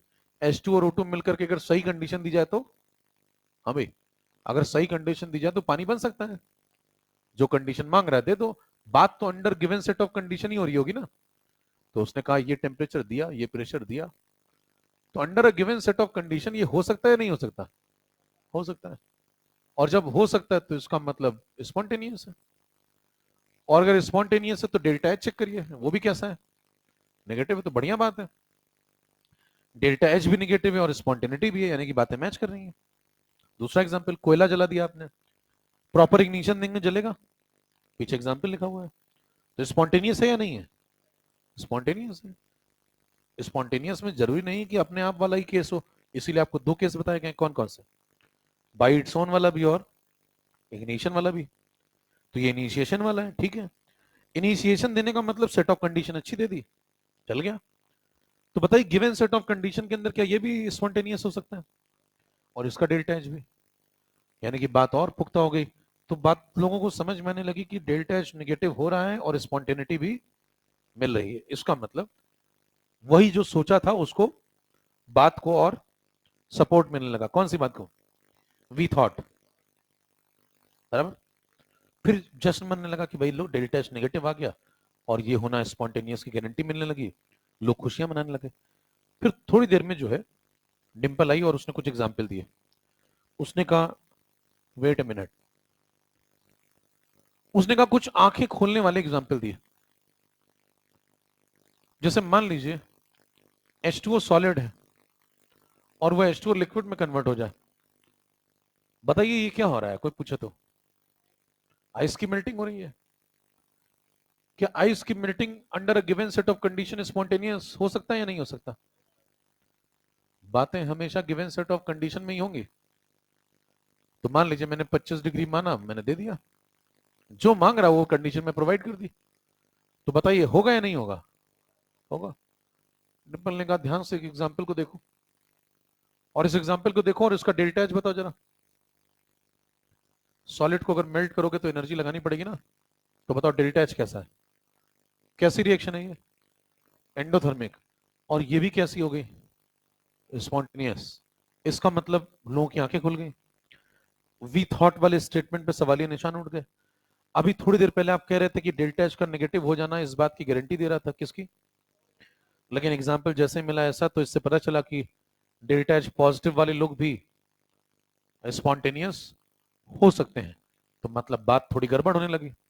उसने कहा एक और, लोगों की आंखें खुली, तो कहा दूसरी भी खोल लो, एक और एग्जाम्पल लो, दोनों आंखें खुल जाएंगी। लिक्विड का वेपर में कन्वर्जन हो रहा है, बताइए क्या करेंगे आप? एनर्जी लगाएंगे क्या? और लिक्विड अगर वेपर में कन्वर्ट हो रहा है तो बताइए क्या इवेपोरेशन हो रहा है? कैसा प्रोसेस है? Under a given set of condition क्या स्पॉन्टेनियस हो सकता है? और अगर ये स्पॉन्टेनियस हो गया तो इसका डेल्टा एच तो कैसा है? पॉजिटिव। कैसी रिएक्शन है ये? यानी कि डेल्टा एच पॉजिटिव वाली भी स्पॉन्टेनियस निकलने लगी। तो लोगों ने कहा इसका मतलब बात बिल्कुल सही है, डेल्टा एच नेगेटिव होना इस बात की गारंटी नहीं देता कि स्पॉन्टेनिटी होगी, पॉजिटिव वाले भी स्पॉन्टेनियस है, बराबर।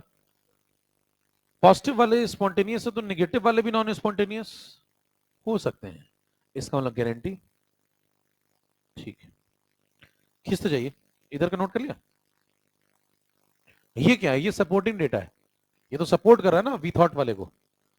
और ये क्या है? ये सुन, जो डिंपल है उसके चेक पॉइंट है, आई ओपनर्स।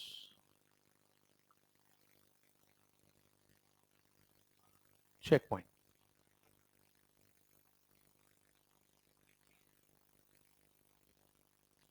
देखिए, इट मींस,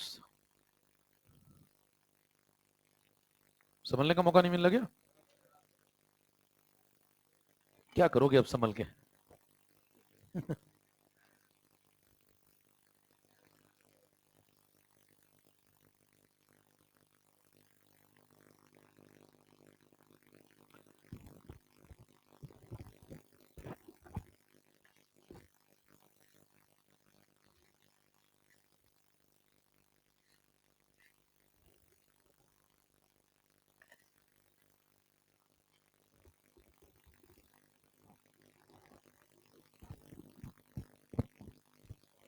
लिखो. It means delta H negative is not 100% reliable factor. Conclusion. It means delta H negative is not 100% reliable factor for spontaneity. ये फर्स्ट फैक्टर के ऊपर सवालिया निशान उड़ गए. मैंने आपसे पहले भी कहा था, पहले की समस्या में ही दूसरे की उत्पत्ति है. बराबर. तो पहले में समस्या आ गई, यानी क्या प्रूव हो गया? इतनी बात करने के बाद आखिरी में क्या प्रूव हो गया? कि जो फर्स्ट फैक्टर है, कौन सा? Energy factor. यानी कि जो डेल्टा एच का फैक्टर है वो अपने आप में सेल्फ सफिशिएंट, उसमें आप पूरा भरोसा नहीं कर सकते. 100% रिलायबल नहीं निकला है ना. इसने कभी कभी धोखा दे दिया. तो मैंने कहा कि इसका मतलब फिर एक और कोई फैक्टर होगा, किसी और को लाया जाए, उस पर भरोसा करके देखें. जब एक से धोखा मिल जाए तो तुरंत दूसरे पे भरोसा कर लेना चाहिए. जीवन चलता रहता है. ठीक है, समझ गया? तुरंत भरोसा कर लिया अगर दूसरे पे. अब दूसरा वाला जो सेकंड फैक्टर है, हैं?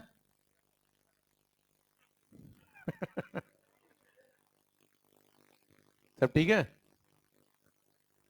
रैंडमनेस. दूसरा फैक्टर कौन सा है? रैंडमनेस. रैंडमनेस क्या कहता है? रैंडमनेस अगर बढ़ेगी, है ना, तो नेचर में रैंडमनेस जब बढ़ती है तो नेचर उसका सपोर्ट करता है. दूसरे फैक्टर का कहना था नेचर में रैंडमनेस. रैंडमनेस का मतलब डिसऑर्डरनेस. डिसऑर्डरनेस को आगे चल के किससे समझेंगे? एंट्रोपी से. एंट्रोपी से समझा जाता है डिसऑर्डरनेस कितनी ज्यादा है या कितनी कम है. तो अभी आगे चल के, अभी आपने दो शब्द समझे नहीं है. कौन कौन से? अभी आपने एंट्रोपी नहीं समझा, अभी आपने गिव्स फ्री एनर्जी भी. दो बातें बची हैं, उन पे डिटेल में बात करेंगे. लेकिन फिलहाल कोई पूछे एंट्रोपी का मतलब क्या होता है तो क्या बोलेंगे? Degree of randomness, degree of disorderness. तो सेकंड फैक्टर ये कहता है कि नेचर उन चीजों का सपोर्ट करता है जो डिसऑर्डर्ड है. अगर कोई चीज वेल ऑर्डर्ड है तो उसके होने की जो प्रोबेबिलिटी है वो काफी कम होगी.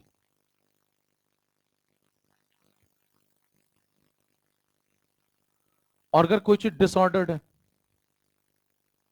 रैंडम है, तो उसके होने की जो प्रोबेबिलिटी है वो हाई होगी. कहने जाओ, मैं नहीं मानता. तुम एक काम करो कि 5 सिक्के ले आओ और पांचों सिक्कों को उछालो एक साथ. 5 सिक्कों को एक साथ उछालो, हेड टेल देखो, और तुमसे कहें कि मैं एक प्रिडिक्शन दो उछालने से पहले. तो बताओ, तुम एक व्यवस्थित प्रिडिक्शन अगर देते हो, तुमने कहा सब पे हेड आएगा, इस बात की प्रोबेबिलिटी ना के बराबर है. तुम 5 सिक्कों को हजारों बार उछाल के देख लेना, हो सकता है कभी भी पांचों पे हेड ना है. समझ रहे हैं? बिल्कुल व्यवस्थित आंसर आने की प्रोबेबिलिटी बहुत, सभी पे टेल आ जाए इसकी पॉसिबिलिटी बहुत. एक आध बार आ भी सकता है, 1000 बार उछालोगे, लेकिन बहुत ही कम पॉसिबिलिटी है. तुम कहो कि हेड टेल ऐसा कॉम्बिनेशन बने, इसकी पॉसिबिलिटी बहुत. जितनी व्यवस्थित बातें तुम सोचोगे उनके होने की प्रोबेबिलिटी बहुत. नेचर किन चीजों का सपोर्ट करता है? डिसऑर्डर्ड चीजों का सपोर्ट करता है. डिसऑर्डर्ड चीजों के होने के चांसेस अधिक होते हैं, वेल ऑर्डर्ड चीजों के होने के चांसेस कम होते हैं. उदाहरण के तौर पे, जैसे मान लीजिए आप किसी ऑफिस में काम करेंगे, अगर करेंगे तो उसमें मान लीजिए आपको एक कहा गया कि ऐसे ऐसे सही होकर के आइए, थोड़ा क्रीम में लगा के आइए, थोड़ा सा स्टाइल बन के, कोट वोट पहन के. तो मान लीजिए आप कोट वोट पहन के गए, वहां नौकरी करते हैं तो जाना पड़ेगा, पैसे मिलते हैं आपको. एक दिन ऐसा दिन आया कि अनाउंसमेंट हो गया कि आज एकदम फ्री मामला है, ओपन खेल है, जैसे आना हो वैसे आओ, कुछ नहीं कहा जाएगा, सारे कैमरे बंद हैं. देखिए, सिर्फ ये कह देना काफी नहीं होगा कि भाई जैसे आना हो, पता लगा आप नजर रख रहे हैं, आदमी में डर होगा. कैमरा लगा हुआ, आप पता लगा बाद में फिर कुछ एक्शन लो.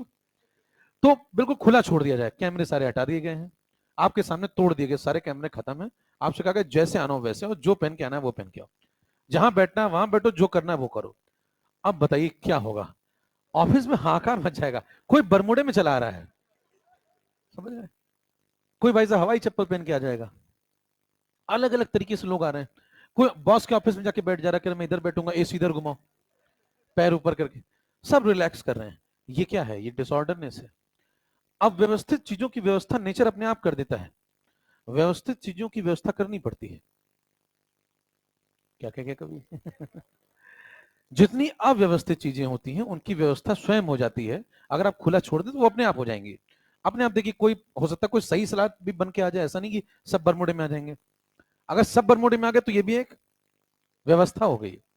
अव्यवस्थित रहेंगे, कोई सही से आ रहा होगा, कोई कुछ और पहन के आ रहा होगा, कोई कुछ और पहन के आ रहा होगा, कोई लाल कलर की टी शर्ट, कोई हरे कलर, मजे ही मजे।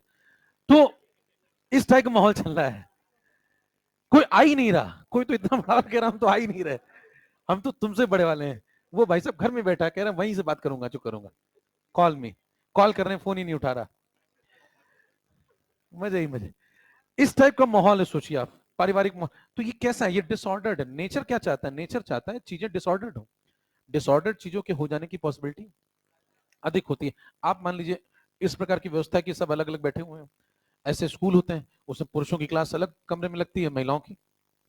अब मान लीजिए बीच में दो गैप है ना, पुरुष अलग बैठेंगे, महिलाएं अलग बैठेंगी, ये व्यवस्था करी गई है। बीच में अध्यापक घूम रहे हैं, कभी कोई इन्विजिलेटर घूम रहे हैं। एक दिन मान लीजिए कोई नहीं आया, मना कर दिया गया, जिसको जहां बैठना बैठो। क्या होगा? क्या कोई व्यवस्थित बैठेगा? कोई इधर सुनील डिंपल के बगल में बैठ रहा है, कोई कहीं जा रहा है, कोई कहीं जा रहा है। तो ये अव्यवस्था है। मैंने क्या कहा? अव्यवस्था को व्यवस्थित करने की जरूरत नहीं होती, वो अपने आप अपनी व्यवस्था कर लेता है। यही बात है। तो जितना चीजें डिसऑर्डर्ड होंगी उतनी नेचुरल है। नेचुरल चीजें हमेशा कैसी होती हैं? डिसऑर्डर्ड, क्योंकि उनके होने की प्रोबेबिलिटी बहुत बनाए। हाँ, सिक्के बनाने हैं। और अगर आप टेक्निकल केमिस्ट्री में एग्जांपल लें तो अभी आपने सीखा है, बताइए, mixing of non reacting gases कैसा फिनोमेना है? वैसा ही फिनोमेना है जैसा अभी थोड़ी देर पहले क्लास की व्यवस्था को देखिए बदला गया था। जैसे आप एक तरफ क्लास लगा रहे हैं, यहाँ पे स्टॉपर लगाया आपने, इस तरफ पुरुष बैठेंगे, उस तरफ महिलाएं बैठेंगे, उसी प्रकार से जैसे इस तरफ ये वाले गैस के पार्टिकल रहेंगे और उस तरफ वो वाले गैस के पार्टिकल रहेंगे। मान लीजिए आप एक बार स्टॉपर हटा दें, फिर क्या होगा? अगर ये स्टॉपर हट गया तो बताइए क्या सब मिक्सिंग हो जाएगी? और अगर मिक्सिंग हो गई तो बताइए ये हरे वाले उधर नीले वाले में, नीले वाले इधर हरे वाले में, सब मिक्स हो गए। ये क्या हो रहा है? ये रैंडमनेस बढ़ रही है, रैंडमनेस घट रही है? बताइए, यहां से आप जा रहे हैं तो एंट्रोपी चेक करिए, ये इनिशियल एंट्रोपी और ये क्या फाइनल रैंडमनेस ज्यादा होगी? सिस्टम रैंडमाइज हो गया। ये नेचुरल है, ऐसा होना नेचुरल है। यानी कि mixing of non reacting gases कैसा होता है? स्पॉन्टेनियस। और ऐसा होने पे बताइए, स्पॉन्टेनिटी जब आ रही है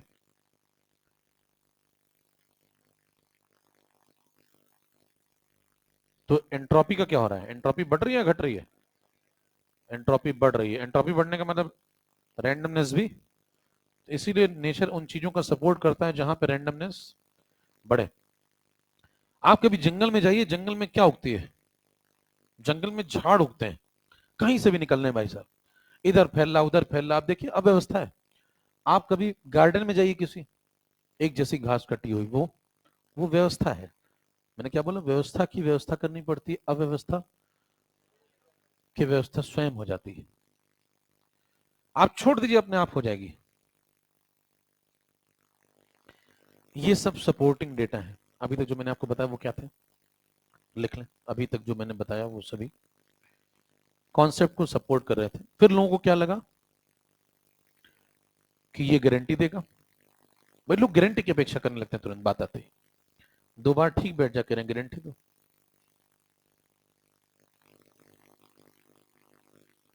फिर से डिंपल आ गई, आई ओपनर डिंपल कर। उसने कहा रुको जरा, एक एग्जांपल देखो, इतनी भी क्या जल्दी है? लिक्विफिकेशन ऑफ गैस, चले, हो गया? ये हो गया। Well order low probability, disorder high probability. सिक्के उछाल के देख लीजिए, एग्जांपल है, ये करके देख लीजिए। ये सब हो जाने के बाद चेक पॉइंट, यहां पे डिंपल की एंट्री होती, क्योंकि लोग जश्न मना रहे थे कि हमें मिल गया। वी थॉट वाला पॉइंट लिखने की आवश्यकता नहीं, दिमाग में चल रहा है आपके। We thought that delta is positive is the sole criteria for spontaneity. लेकिन उसके आगे क्या हुआ, चेक पॉइंट। चेक पॉइंट जब लगा तो एग्जाम्पल के तौर पे कौन सा एग्जाम्पल इस बार देंगे आप? तो डिंपल ने कहा इस बार ये वाला देना चाहेंगे हम, लिक्विफिकेशन ऑफ गैस। बताइए जब कोई गैस लिक्विफाई होती है तो गैस के पार्टिकल कैसे होते हैं? पहले रैंडम ऐसे भाग रहे होंगे इधर उधर, और अगर आप इसको लिक्विड में कन्वर्ट कर दें तो थोड़े व्यवस्थित हो जाएंगे, बराबर।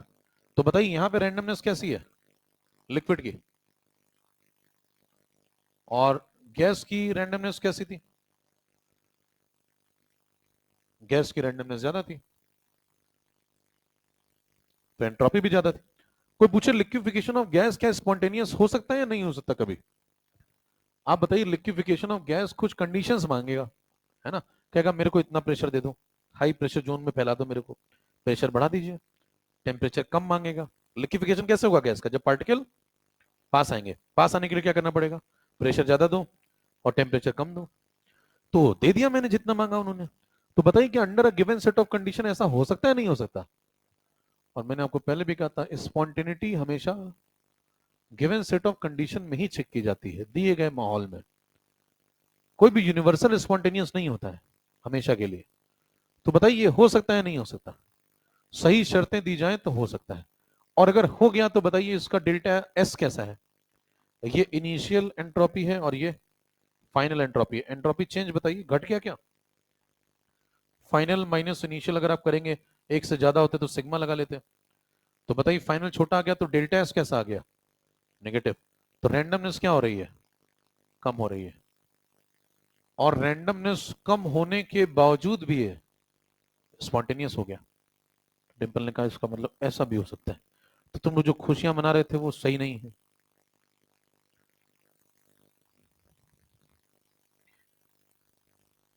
कंक्लूजन,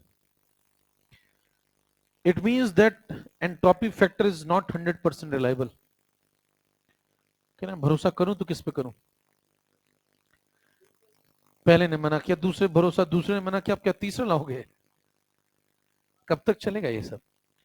लिखिए, it means that entropy factor is not 100% reliable for spontaneity। entropy factor is not 100% reliable for spontaneity।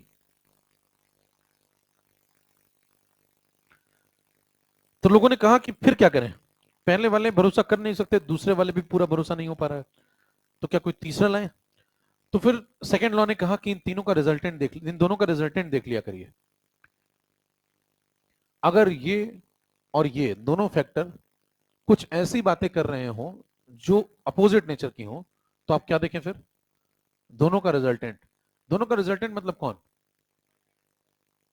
ये इनका रिजल्टेंट। अब कहा इसका क्या मतलब है समझाओ, और इसकी जरूरत कब पड़ेगी वो समझाओ। ध्यान दीजिए, दो लोग हैं, दोनों व्यक्ति बताइए दो दो कॉन्सेप्ट देके बैठे हैं। पहला क्या कॉन्सेप्ट देता है? एनर्जी घटाओ स्टेबिलिटी बढ़ाओ। अच्छी बात है, वो तो सही बात है ना, खराब बात तो नहीं है ना। एनर्जी घटाओ स्टेबिलिटी बढ़ाओ, तो नेचर तो सपोर्ट करना चाहिए ना भाई। ये बात गलत थोड़ी थी, ये कॉन्सेप्ट गलत थोड़ी था, सही कॉन्सेप्ट है। दूसरा कहता है कि लेकिन ये पूरा कॉन्सेप्ट नहीं है, हमेशा ऐसा हो और स्पॉन्टेनिटी हो जाए सिर्फ इसी से ये 100% रिलायबल।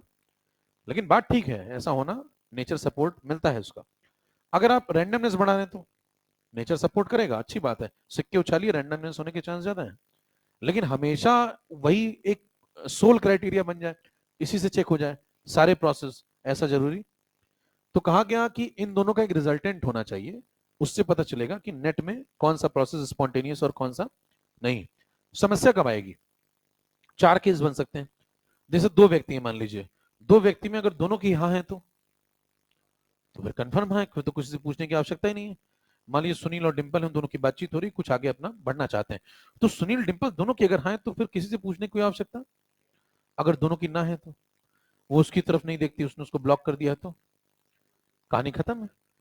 तीसरा केस और चौथा केस कौन सा है? एक की हाँ है और या दूसरे की हाँ है और पहले की ना है, हाँ ना या ना हाँ, बराबर। वहां पे परिस्थितियां डिसाइड करेंगी कि रिजल्टेंट में बात बनेगी या फिर। तो बताइए कितने केस आप सोच सकते हैं टोटल? समस्या कितने केसेस में ज्यादा होती है? दो केसेस में। वो दो केसेस में आपको रिजल्टेंट देखना बहुत जरूरी हो जाता है। अब ध्यान दें, वो दो केसेस के एग्जाम्पल क्या हो सकते हैं। मैं आपको वो एग्जाम्पल दूंगा जहां बात फंसे। जैसे पीछे आपने एक एग्जाम्पल लिया, लिक्विफिकेशन ऑफ गैस। बताइए यहां बात फंसेगी या नहीं फंसेगी। यहां आपने गैस ली, लिक्विफाई कर दी, लिक्विड बन गया। बताइए यहां पे पार्टिकल रैंडम थे, यहां थोड़े व्यवस्थित हो गए। तो अगर आपसे कोई पूछे इसमें दोनों फैक्टर पे बातें करो भाई जरा। पहला फैक्टर कौन सा? Energy factor. बताइए एनर्जी फैक्टर मतलब डेल्टा एच। चेक करिए, गैस अगर लिक्विड में कन्वर्ट हो रही तो एनर्जी, गैस लिक्विड में कन्वर्ट हुई तो एनर्जी तो रिलीज होगी ना। उल्टा होता, अगर मान लीजिए लिक्विड को गैस में कन्वर्ट करते तो एनर्जी हम देते हैं। तो जब बन रही है गैस, लिक्विड में कन्वर्ट हो रही है, तो एनर्जी रिलीज हो गई। अब बताइए एनर्जी रिलीज हो गई तो कैसा प्रोसेस है, एक्सो या एंडो? डेल्टा एच कैसा है? डेल्टा एच नेगेटिव है तो बताइए इस एनर्जी घट रही है या बढ़ रही है? एनर्जी रिलीज हो गई तो अवेलेबल एनर्जी, तो स्टेबिलिटी बढ़ रही है घट रही है? स्टेबिलिटी बढ़ रही तो इसकी तरफ से हाँ है या ना है? इसकी तरफ से हाँ है। अगर आप इसकी पूछना चाहें राय क्या है तो कहेगा मेरी तरफ से तो हाँ है। हाँ बूटी आ रहे हैं। तो बताइए इसने क्या बोला, यस। तो जैसे सुनील ने बोल दिया मान लीजिए यस। अब डिंपल के पास जाइए, दूसरा कौन क्या कह रहा है? दूसरा फैक्टर कौन है भाई? Entropy factor. उस पर क्या कहेंगे आप? पीछे भी आपने समझा है। बताइए यहाँ पे रैंडमनेस क्या हो गई? कम हो गई। तो डेल्टा एस, एंट्रोपी कैसी हो गई? कम हो गई। रैंडमनेस कम हो गई। रैंडमनेस का कम हो जाना अच्छी बात है खराब बात? तो इसकी तरफ से क्या है, ये मना कर रही है। तो बताइए एक की हाँ है और एक की, खेल तभी फंसता है जब एक की हाँ और एक की ना हो। इसकी ना है और इसकी हाँ है। अब कैसे डिसाइड होगा? तो अब समाज की एंट्री होगी। यहाँ पे फूफा लोग आएंगे, कहेंगे तुमने हाँ कहा उसने ना कहा, फिर उसको समझाएंगे इसने लड़का अच्छा सरकारी नौकरी। तो इस तरह की बातें होने लगेंगी फिर। ठीक है। अब बताइए हाँ ना के बीच में हाँ या ना लेट नेट में क्या होने वाला है, वो कैसे डिसाइड होगा? फूफा लोग, परिस्थितियां, इन्वायरमेंट, एक्सपेरिमेंटल जो पैरामीटर्स हैं, मतलब यहाँ पे कौन है वो? टेम्परेचर। यहाँ पे कौन है वो? अब यहाँ पे इन दोनों का रिजल्टेंट देखने के लिए आपको तीसरे की जरूरत पड़ेगी। इस बार डेल्टा जी को समझना बड़ा ही इंपॉर्टेंट हो जाएगा, क्योंकि डेल्टा जी इन दोनों का रिजल्टेंट है। और कोई एग्जांपल? फूफा टेम्परेचर, ध्यान दीजिए फूफा डेल्टा जी नहीं है। फूफा क्या है?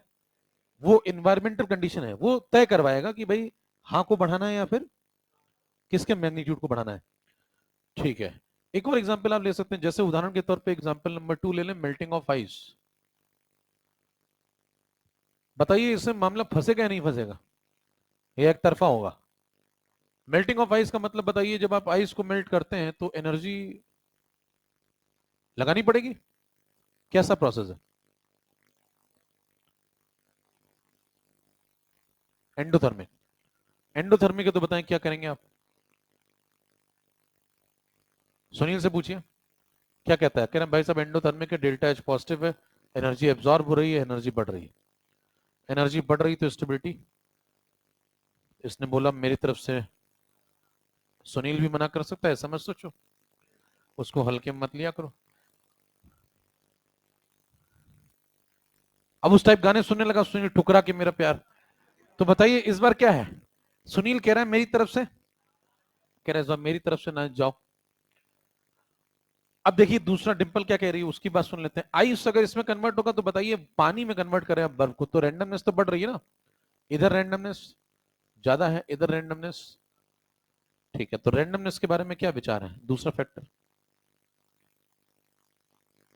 रैंडमनेस बढ़ रही है, एंट्रोपी बढ़ रही है, फाइनल एंट्रोपी अधिक है, इनिशियल एंट्रोपी कम है। और अगर रैंडमनेस बढ़ रही है तो बताइए नेचर के हिसाब से क्या है? अच्छी बात है, नेचर ऐसी बातों को सपोर्ट करता है। तो इसकी हाँ है इस बार। तो इस बार डिंपल हाँ बोल रही है, सुनील मना कर दे रहा है आगे से। इस बार कैसे डिसाइड होगा फिर से फूफा? ऐसे केसेस में आपको समझना पड़ेगा कि इन्वायरमेंटल फैक्टर क्या कह रहे हैं। अब बहुत ज्यादा जरूरी हो जाता है किसको समझना, डेल्टा जी को। अच्छा, कब डेल्टा जी की कोई आवश्यकता नहीं है, यूं ही बात बन जाएगी। अगर ऐसा कोई उदाहरण होता कि दोनों की हाँ होती तो कोई दिक्कत ही ना थी, और अगर दोनों की ना होती फिर किसी से बात नहीं करनी। एक सवाल का जवाब दीजिए, क्या कभी ऐसा माहौल बनाया जा सकता है कि दूसरे फैक्टर की शक्ल ही ना देखें और सिर्फ पहला कोई एक फैक्टर डिसाइड कर दे? क्या कभी ऐसा माहौल बनाया जा सकता है कि दूसरे फैक्टर पे कोई चर्चा ही ना हो, सिर्फ एक फैक्टर से ही स्पॉन्टेनिटी डिसाइड हो जाए? क्या ऐसा कोई उदाहरण है?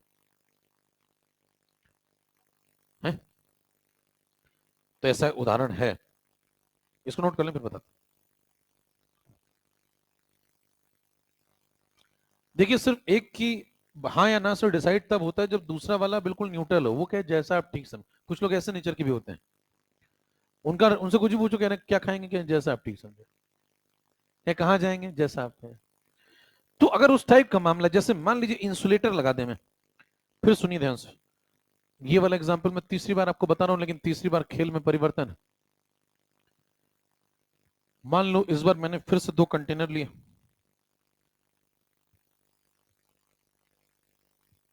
और एक तरफ गैस ए और दूसरी तरफ गैस बी, लेकिन इसके चारों तरफ इस बार इंसुलेटर लगा दिया। अगर चारों तरफ इंसुलेटर लगा देंगे तो बताइए फिर क्या होगा? हीट का फ्लो बंद कर दिया आपने। यहां पे हरे वाले पार्टिकल हैं, यहां पे मान लो पीले वाले पार्टिकल हैं, गैस ए गैस बी, और चारों तरफ क्या लगा दिया? ये इंसुलेटर। इंसुलेटेड करने का मतलब है कि हीट का ट्रांसफर मैंने, अगर हीट का ट्रांसफर ही बंद कर दिया तो बताइए क्या एनर्जी फैक्टर खत्म हो गया? अब एनर्जी फैक्टर बचा ही नहीं। अब एनर्जी फैक्टर बचा ही नहीं तो एक फैक्टर खत्म। अब सिर्फ किससे डिसाइड होगा? अब इस केस में केवल एंट्रोपी फैक्टर डिसाइड कर देगा कि प्रोसेस कैसा है। समझ रहे हैं? दोनों मिलकर डिसाइड करते हैं। एक अगर कुछ कह ही नहीं रहा, कह रहा जैसा आप ठीक समझे, आप जो डिसाइड करें वही सही है, तो बताइए दूसरा ही डिसाइड करेगा, उससे काम हो जाएगा। इसीलिए ध्यान दें। और दूसरा क्या डिसाइड करता है? दूसरा फैक्टर कहता है कि जब जब एंट्रोपी बढ़ेगी, जब जब रैंडमनेस बढ़ेगी, प्रोसेस कैसा होगा? तो क्या सिर्फ इसी से बात करके डिसाइड हो जाएगा? अगर ऐसा हो रहा है तो स्पॉन्टेनिटी है। इस बार दूसरे फैक्टर से चर्चा करने की आवश्यकता ही नहीं, क्योंकि वो फैक्टर शांत बैठा हुआ है। अब बताइए, जब इनको आप खुला छोड़ेंगे, स्टॉप पर हटा देंगे, तो क्या होगा? क्या ये दोनों एक दूसरे के साथ इंटरमिक्स हो जाएंगे? और अगर इंटरमिक्स हो जाएंगे तो हरे वाले इधर, पीले वाले उधर, सब फैल जाएंगे। ये क्या हुआ है? किस चीज का एग्जाम्पल है? Mixing of two non reacting gases, लेकिन क्या बंद कर दिया है? हीट के फ्लो को पूरी तरीके से। तो बताइए, जब यहां से आप गए तो क्या हुआ? रैंडमनेस बढ़ी या घटी? यहां पे रैंडमनेस कम थी, यहां पे रैंडमनेस बढ़ गई। फाइनल एंट्रोपी अगर ज्यादा है, सिर्फ एंट्रोपी से डिसाइड हो जाएगा कि ये प्रोसेस कैसा है, स्पॉन्टेनियस। तो क्या केवल एक सिंगल क्राइटेरिया भी डिसाइड कर सकता है अगर ऐसा एग्जाम्पल आ जाए? तो कभी कभी आपसे सवाल पूछा जाएगा, एसर्शन रीजन में आते हैं ऐसे सवाल, वहां पे लिख देगा क्या केवल एंट्रोपी फैक्टर डिसाइड कर सकता है कि प्रोसेस स्पॉन्टेनियस है? ऊपर जो एसर ये रीजन में देगा, रीजन में इस बात को कनेक्ट करेगा किससे? एसर्शन से। एसर्शन में क्या कहेगा? इंसुलेटेड कंटेनर में क्या करवा रहा हूं? Mixing of two non reacting gases करवा रहा हूं। किसमें? Mixing of two non reacting gases in insulated container is spontaneous. ये लाइन देगा, बराबर। नीचे रीजन क्या देगा? Only entropy factor will decide the spontaneity. अब अगर आपने कॉन्सेप्ट नहीं सुने होंगे, आप फॉर्मूले वाले होंगे, तो आप लौट आएंगे। बात ठीक है। इस बार सिर्फ कौन डिसाइड करेगा? ठीक है, लिखें only entropy factor will decide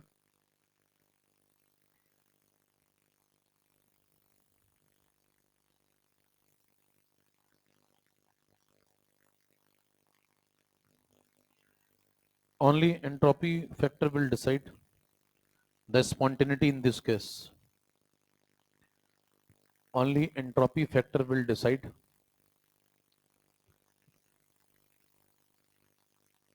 the spontaneity in this case.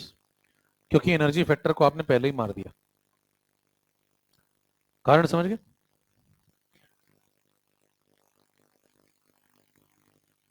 Entropy factor decide करेगा, तो अब एंट्रोपी को थोड़ा डिटेल में समझ लेते हैं। हे डालिए एंट्रोपी, हे डालिए उसके बाद एंट्रोपी। एंट्रोपी में लिखना शुरू करिए।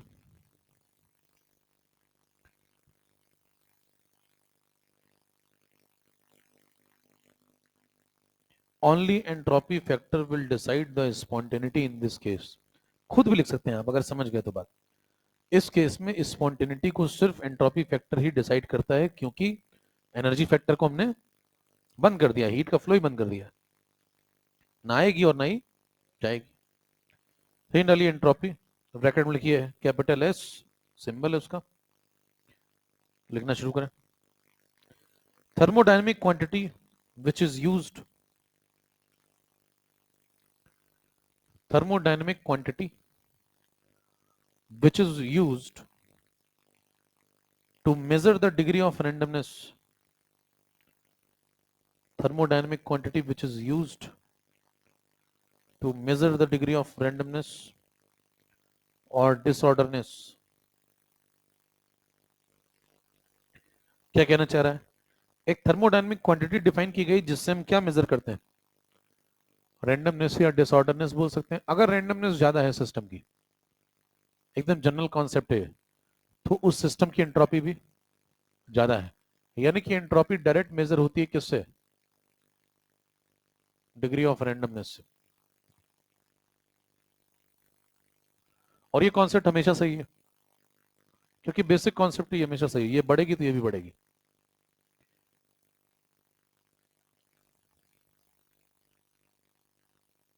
अगला point,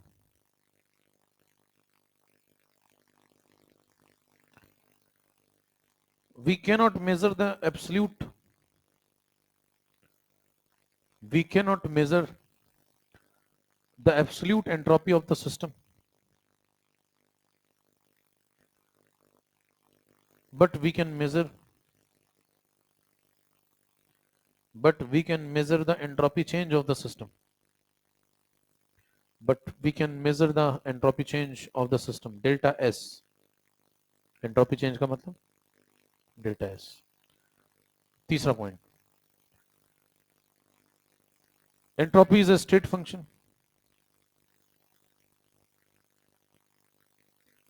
entropy is a state function. अगला point, entropy is an extensive property,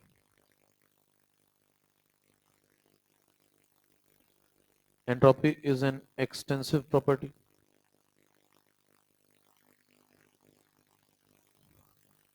आखिरी बात, delta S cyclic is equal to 0।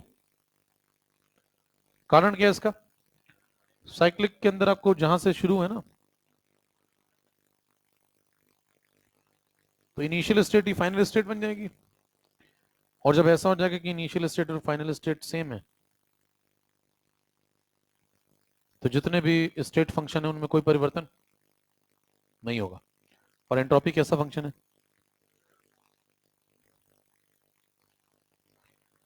ठीक है।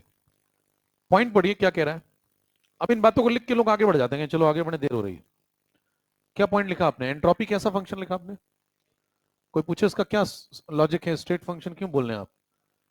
एंट्रोपी का मतलब है रैंडमनेस, रैंडमनेस अलग अलग स्टेट पे अलग अलग हो सकती है। उदाहरण के तौर पे आप कोई गैस लें, उसे थोड़ा कम गर्म रखें और एक बार ज्यादा गर्म रखें, एक बार 400 केल्विन पे रखें, एक बार 500 केल्विन पे रखें। या यूं समझ लें, मान लीजिए नाइट्रोजन गैस है, मैं एक बार 5 एटीएम पे रखूं और एक बार 3 एटीएम पे रखूं उसको, बाकी सब सेम दूं, तो क्या प्रेशर बदलने से उसकी रैंडमनेस बदलेगी या नहीं बदलेगी। प्रेशराइज रखेंगे तो अलग रैंडमनेस होगी, कम प्रेशराइज रखेंगे तो अलग रैंडमनेस होगी, बराबर। तो मतलब कहने का है कि रैंडमनेस बदलती रहती है, अलग अलग स्टेट पे अलग अलग होती है, वेरिएबल्स चेंज हो जाएंगे तो वो भी बदल जाएगी, ठीक है। तो स्टेट फंक्शन है। दूसरा क्या बोला, एक्सटेंसिव है। एक्सटेंसिव क्यों बोला मैंने, एक्सटेंसिव का मतलब है अमाउंट पर डिपेंड करती है। मान लीजिए आप कंटेनर लें और कंटेनर के अंदर इतने सारे पार्टिकल हैं, अगर मैं इसमें से सिर्फ आधे पार्टिकल को एनालाइज करूं तो क्या एटम कम हो जाएंगे, और अगर एटम कम हो जाएंगे तो पार्टिकल कम होगी, तो उनकी रैंडमनेस भी बदलेगी। ज्यादा पार्टिकल, जैसे मान लीजिए कोई शरारती बालक है चिंटू नाम का, वो शरारत करता है। अब मान लीजिए एक चिंटू है तो थोड़ी शरारत करेगा, आपकी साइकिल की हवा निकाल देगा। मान लो ऐसे 10 होते तो क्या पता आपको भी उठा ले जाते कहीं। तो इसका मतलब जितने अधिक संख्या में पार्टिकल होंगे उतनी रैंडमनेस में बदलाव, डिसऑर्डरनेस उनकी अलग होगी, कम पार्टिकल की अलग होगी और ज्यादा पार्टिकल की, क्योंकि एटम अलग है, मॉलिक्यूल अलग है, संख्या बढ़ेगी तो फिर डिसऑर्डरनेस भी बदलेगी। तो संख्या पर निर्भर करता है, नंबर एक बात। फिर एक बात आपने लिखी है कि एब्सोल्यूट नहीं निकाल सकते लेकिन चेंज निकाल सकते हैं। जैसे आप पूछे कि चिंटू कितना शरारती बालक है, तो आप क्या बोलेंगे? बहुत ज्यादा। अब बहुत ज्यादा को मेजर करिए आप, तो मेजरमेंट नहीं बता सकते आप, लेकिन आप ये कहेंगे बहुत ज्यादा है। हाँ, ये बता सकते हैं अगले दिन जब आप आए तो और करता है शरारत। पिछले दिन हवा निकाली थी टायर की, आज टायर ही खोल ले गया। तो शरारत में जो परिवर्तन है उसे मेजर, रैंडमनेस में जो परिवर्तन है, डिसऑर्डरनेस में जो परिवर्तन है, उसे मेजर किया जा सकता है, क्योंकि उसके कारण आपको पता होंगे। कारण कैसे पता होंगे? रैंडमनेस बदली है तो उसकी कोई वजह होगी। आपने सिस्टम को हीट दी होगी, मान लीजिए उसको एनर्जी, चिंटू को आपने ज्यादा खाना खिलाया होगा, आज खूब एनर्जेटिक है। कल हवा निकालता था, आज टायर ही खोल ले गया। तो उसका कारण क्या है? कारण आपको बताती है कौन? थर्मो। थर्मो किस में डील करती है हमेशा? बल्क में। बल्क में मतलब मैक्रो लेवल में। वो बताएगी मैक्रो लेवल में पूरे पार्टिकल के साथ मिला के ओवरऑल आपने क्या एनर्जी का लेन देन किया। उस एनर्जी के लेन देन से आपको पता चल जाएगा उसकी डिसऑर्डरनेस बढ़ी है या घटी है। बढ़ी है तो कितने से बढ़ी, और घटी है तो। और आपको डेल्टा एस से ही मतलब होता है, एस से कोई मतलब। सारी की सारी थर्मो में आपको किससे मतलब होता है? डेल्टा से, चेंज से। क्योंकि थर्मो बेस्ड किस पे है? डेल्टा पे। डेल्टा पे क्यों बेस्ड है? थर्मो बल्क में डील करती है, थर्मो माइक्रो लेवल पे एनालिसिस नहीं देती है, बराबर। और उसका कोई प्रयोग भी नहीं, यूज भी नहीं है। आपको सवाल किस पे आते हैं? बल्क में। आप ओवरऑल सिस्टम को डील करते हैं। पढ़ने सारे पॉइंट क्लियर होने चाहिए। समय समाप्त हो गया क्या? अभी बचे तो 4 मिनट। ये घड़ी जापान की है क्या ऊपर वाली? समय का प्रयोग करिए ऐसे। अच्छा, अपने पास स्लाइड तो है ही है, आगे बढ़िए फिर। सवाल नोट करिए।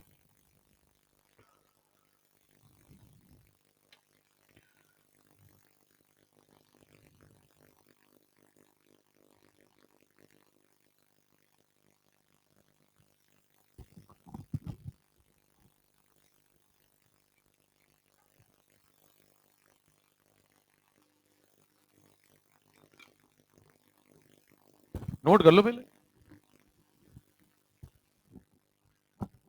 क्या देखते ही लगा दूं क्या?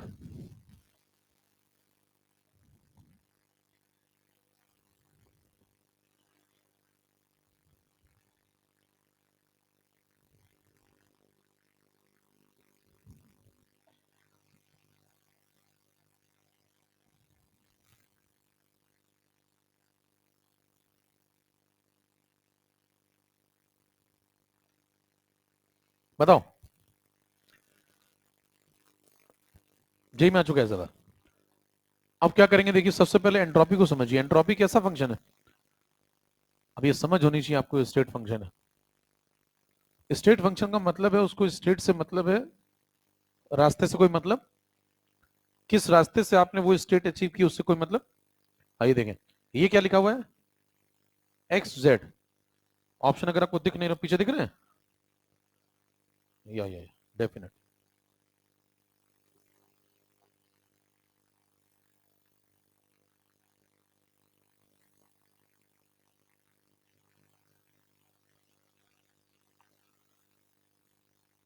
ऑप्शन नोट कर लें पहले। अब ठीक है, पढ़िए। देखिए पहला क्या कह रहा है आपसे, पहला कह रहा है एक्स से जेड गए आप। देख रहे हैं आप? एक्स से जेड गए मतलब कहां से कहां? ये देखो, ये एक्स है और ये जेड है, तो यहां से चले और यहां गए। और क्या कह रहा है देखो, एक्स से वाई जाओ और वाई से जेड जाओ, मतलब एक्स से वाई ये है और वाई से जेड ये। दो रास्ते हैं, रास्ता नंबर 1 और रास्ता नंबर 2। बताइए ये रास्ता नंबर 1 है क्या? और ये जो दूसरा इधर से इधर आ रहे हैं ये क्या है?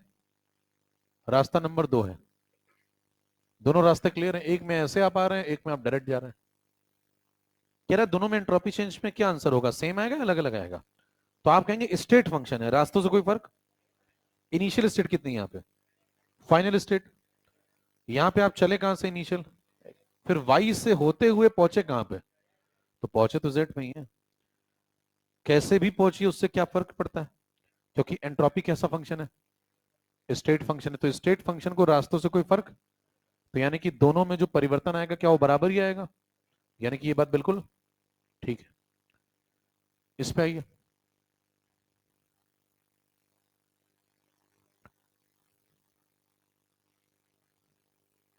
इस वाले पे आ जाइए, पहले एंट्रोपी निपटा लो। देखो एक्स से गया वाई, वाई से गया जेड, और यहां कहां जा रहे हो? एक्स से वाई, ये एक्स और ये वाई है। यहां एक्स इनिशियल स्टेट है और वाई, ठीक है, यहां इनिशियल स्टेट एक्स और फाइनल स्टेट, तो क्या स्टेट बदल गई? और एंट्रोपी स्टेट फंक्शन है, स्टेट बदल गई तो आंसर भी, यानी कि ये दोनों बराबर, तो ये कैसा है? गलत। वर्कडन पे आइए, वर्कडन कैसा फंक्शन है? वर्कडन क्या रास्तों पे डिपेंड करेगा? चेक करें, पहले ये वाले पे आओ, इस पे आइए। आपसे कहता है कि एक बार आप एक्स से जेड जा रहे हैं, एक्स से जेड देखो ये वाला है, ये वाला, तो इसमें इसके नीचे का जो एरिया अंडर द कर्व होगा वो वर्कडन होगा। कौन सा वाला? देखो ये वाला, चेक करो। जब एक्स से जेड जाओगे तो क्या ये वर्कडन होगा पीवी ग्राफ के अंदर? इसके लिए एक तो ये हो गया, दूसरे पे आओ, एक्स से गए वाई और फिर वाई से गए जेड, है ना? एक्स से जब वाई जाओगे तो एरिया अंडर द कर्व इसके नीचे वाला आएगा, और वाई से जेड जाने में कोई वर्क हो ही नहीं रहा। हालांकि दोनों बार आप कहां से कहां गए? एक्स से जेड ही गए रास्ते, लेकिन दोनों अलग अलग हैं। एक बार देखो कैसे गए, डायरेक्ट, और एक बार कैसे जा रहे हैं? वाई से होते हुए, मतलब यहां से यहां, यहां से यहां। तो बताओ अगर दो तरीके से हम वर्क कराएं, एक बार यहां से यहां जाके ऐसे गए और एक बार डायरेक्ट गए, तो क्या दोनों में वर्क अलग अलग होगा? दोनों में एरिया अंडर द कर्व अलग अलग होंगे। और वर्क डन कैसा फंक्शन है? पाथ फंक्शन है, तो पाथ फंक्शन को फर्क पड़ेगा नहीं पड़ेगा? तो दोनों में वर्क डिफरेंट होना चाहिए, सेम होना चाहिए? तो यहाँ नॉट इक्वल आना चाहिए या इक्वल आना चाहिए? तो यहाँ इक्वल लिखा मतलब काटे।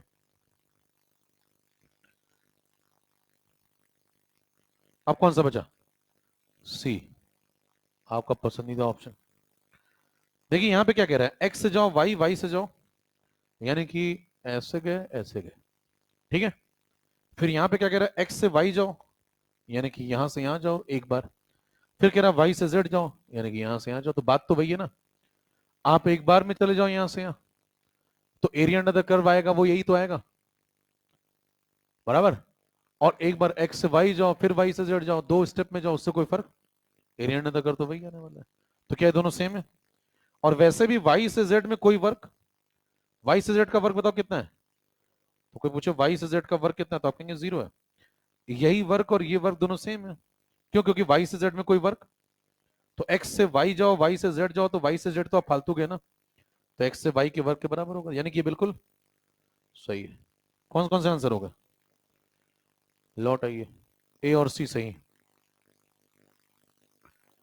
खींचे। तो इस सवाल में क्लैरिटी होनी चाहिए कि कौन कैसा फंक्शन है। फिर घर जाकर सोचेंगे भी। आज के लिए इतना ही। तो यहाँ थर्मो थोड़ा ढंग की गिराई जा रही है, आपको समझ पा रहे होंगे अब तक आप। वो सस्ती वाली नहीं गिराते हैं, है ना, सस्ती चीजों का शौक नहीं है अपने को।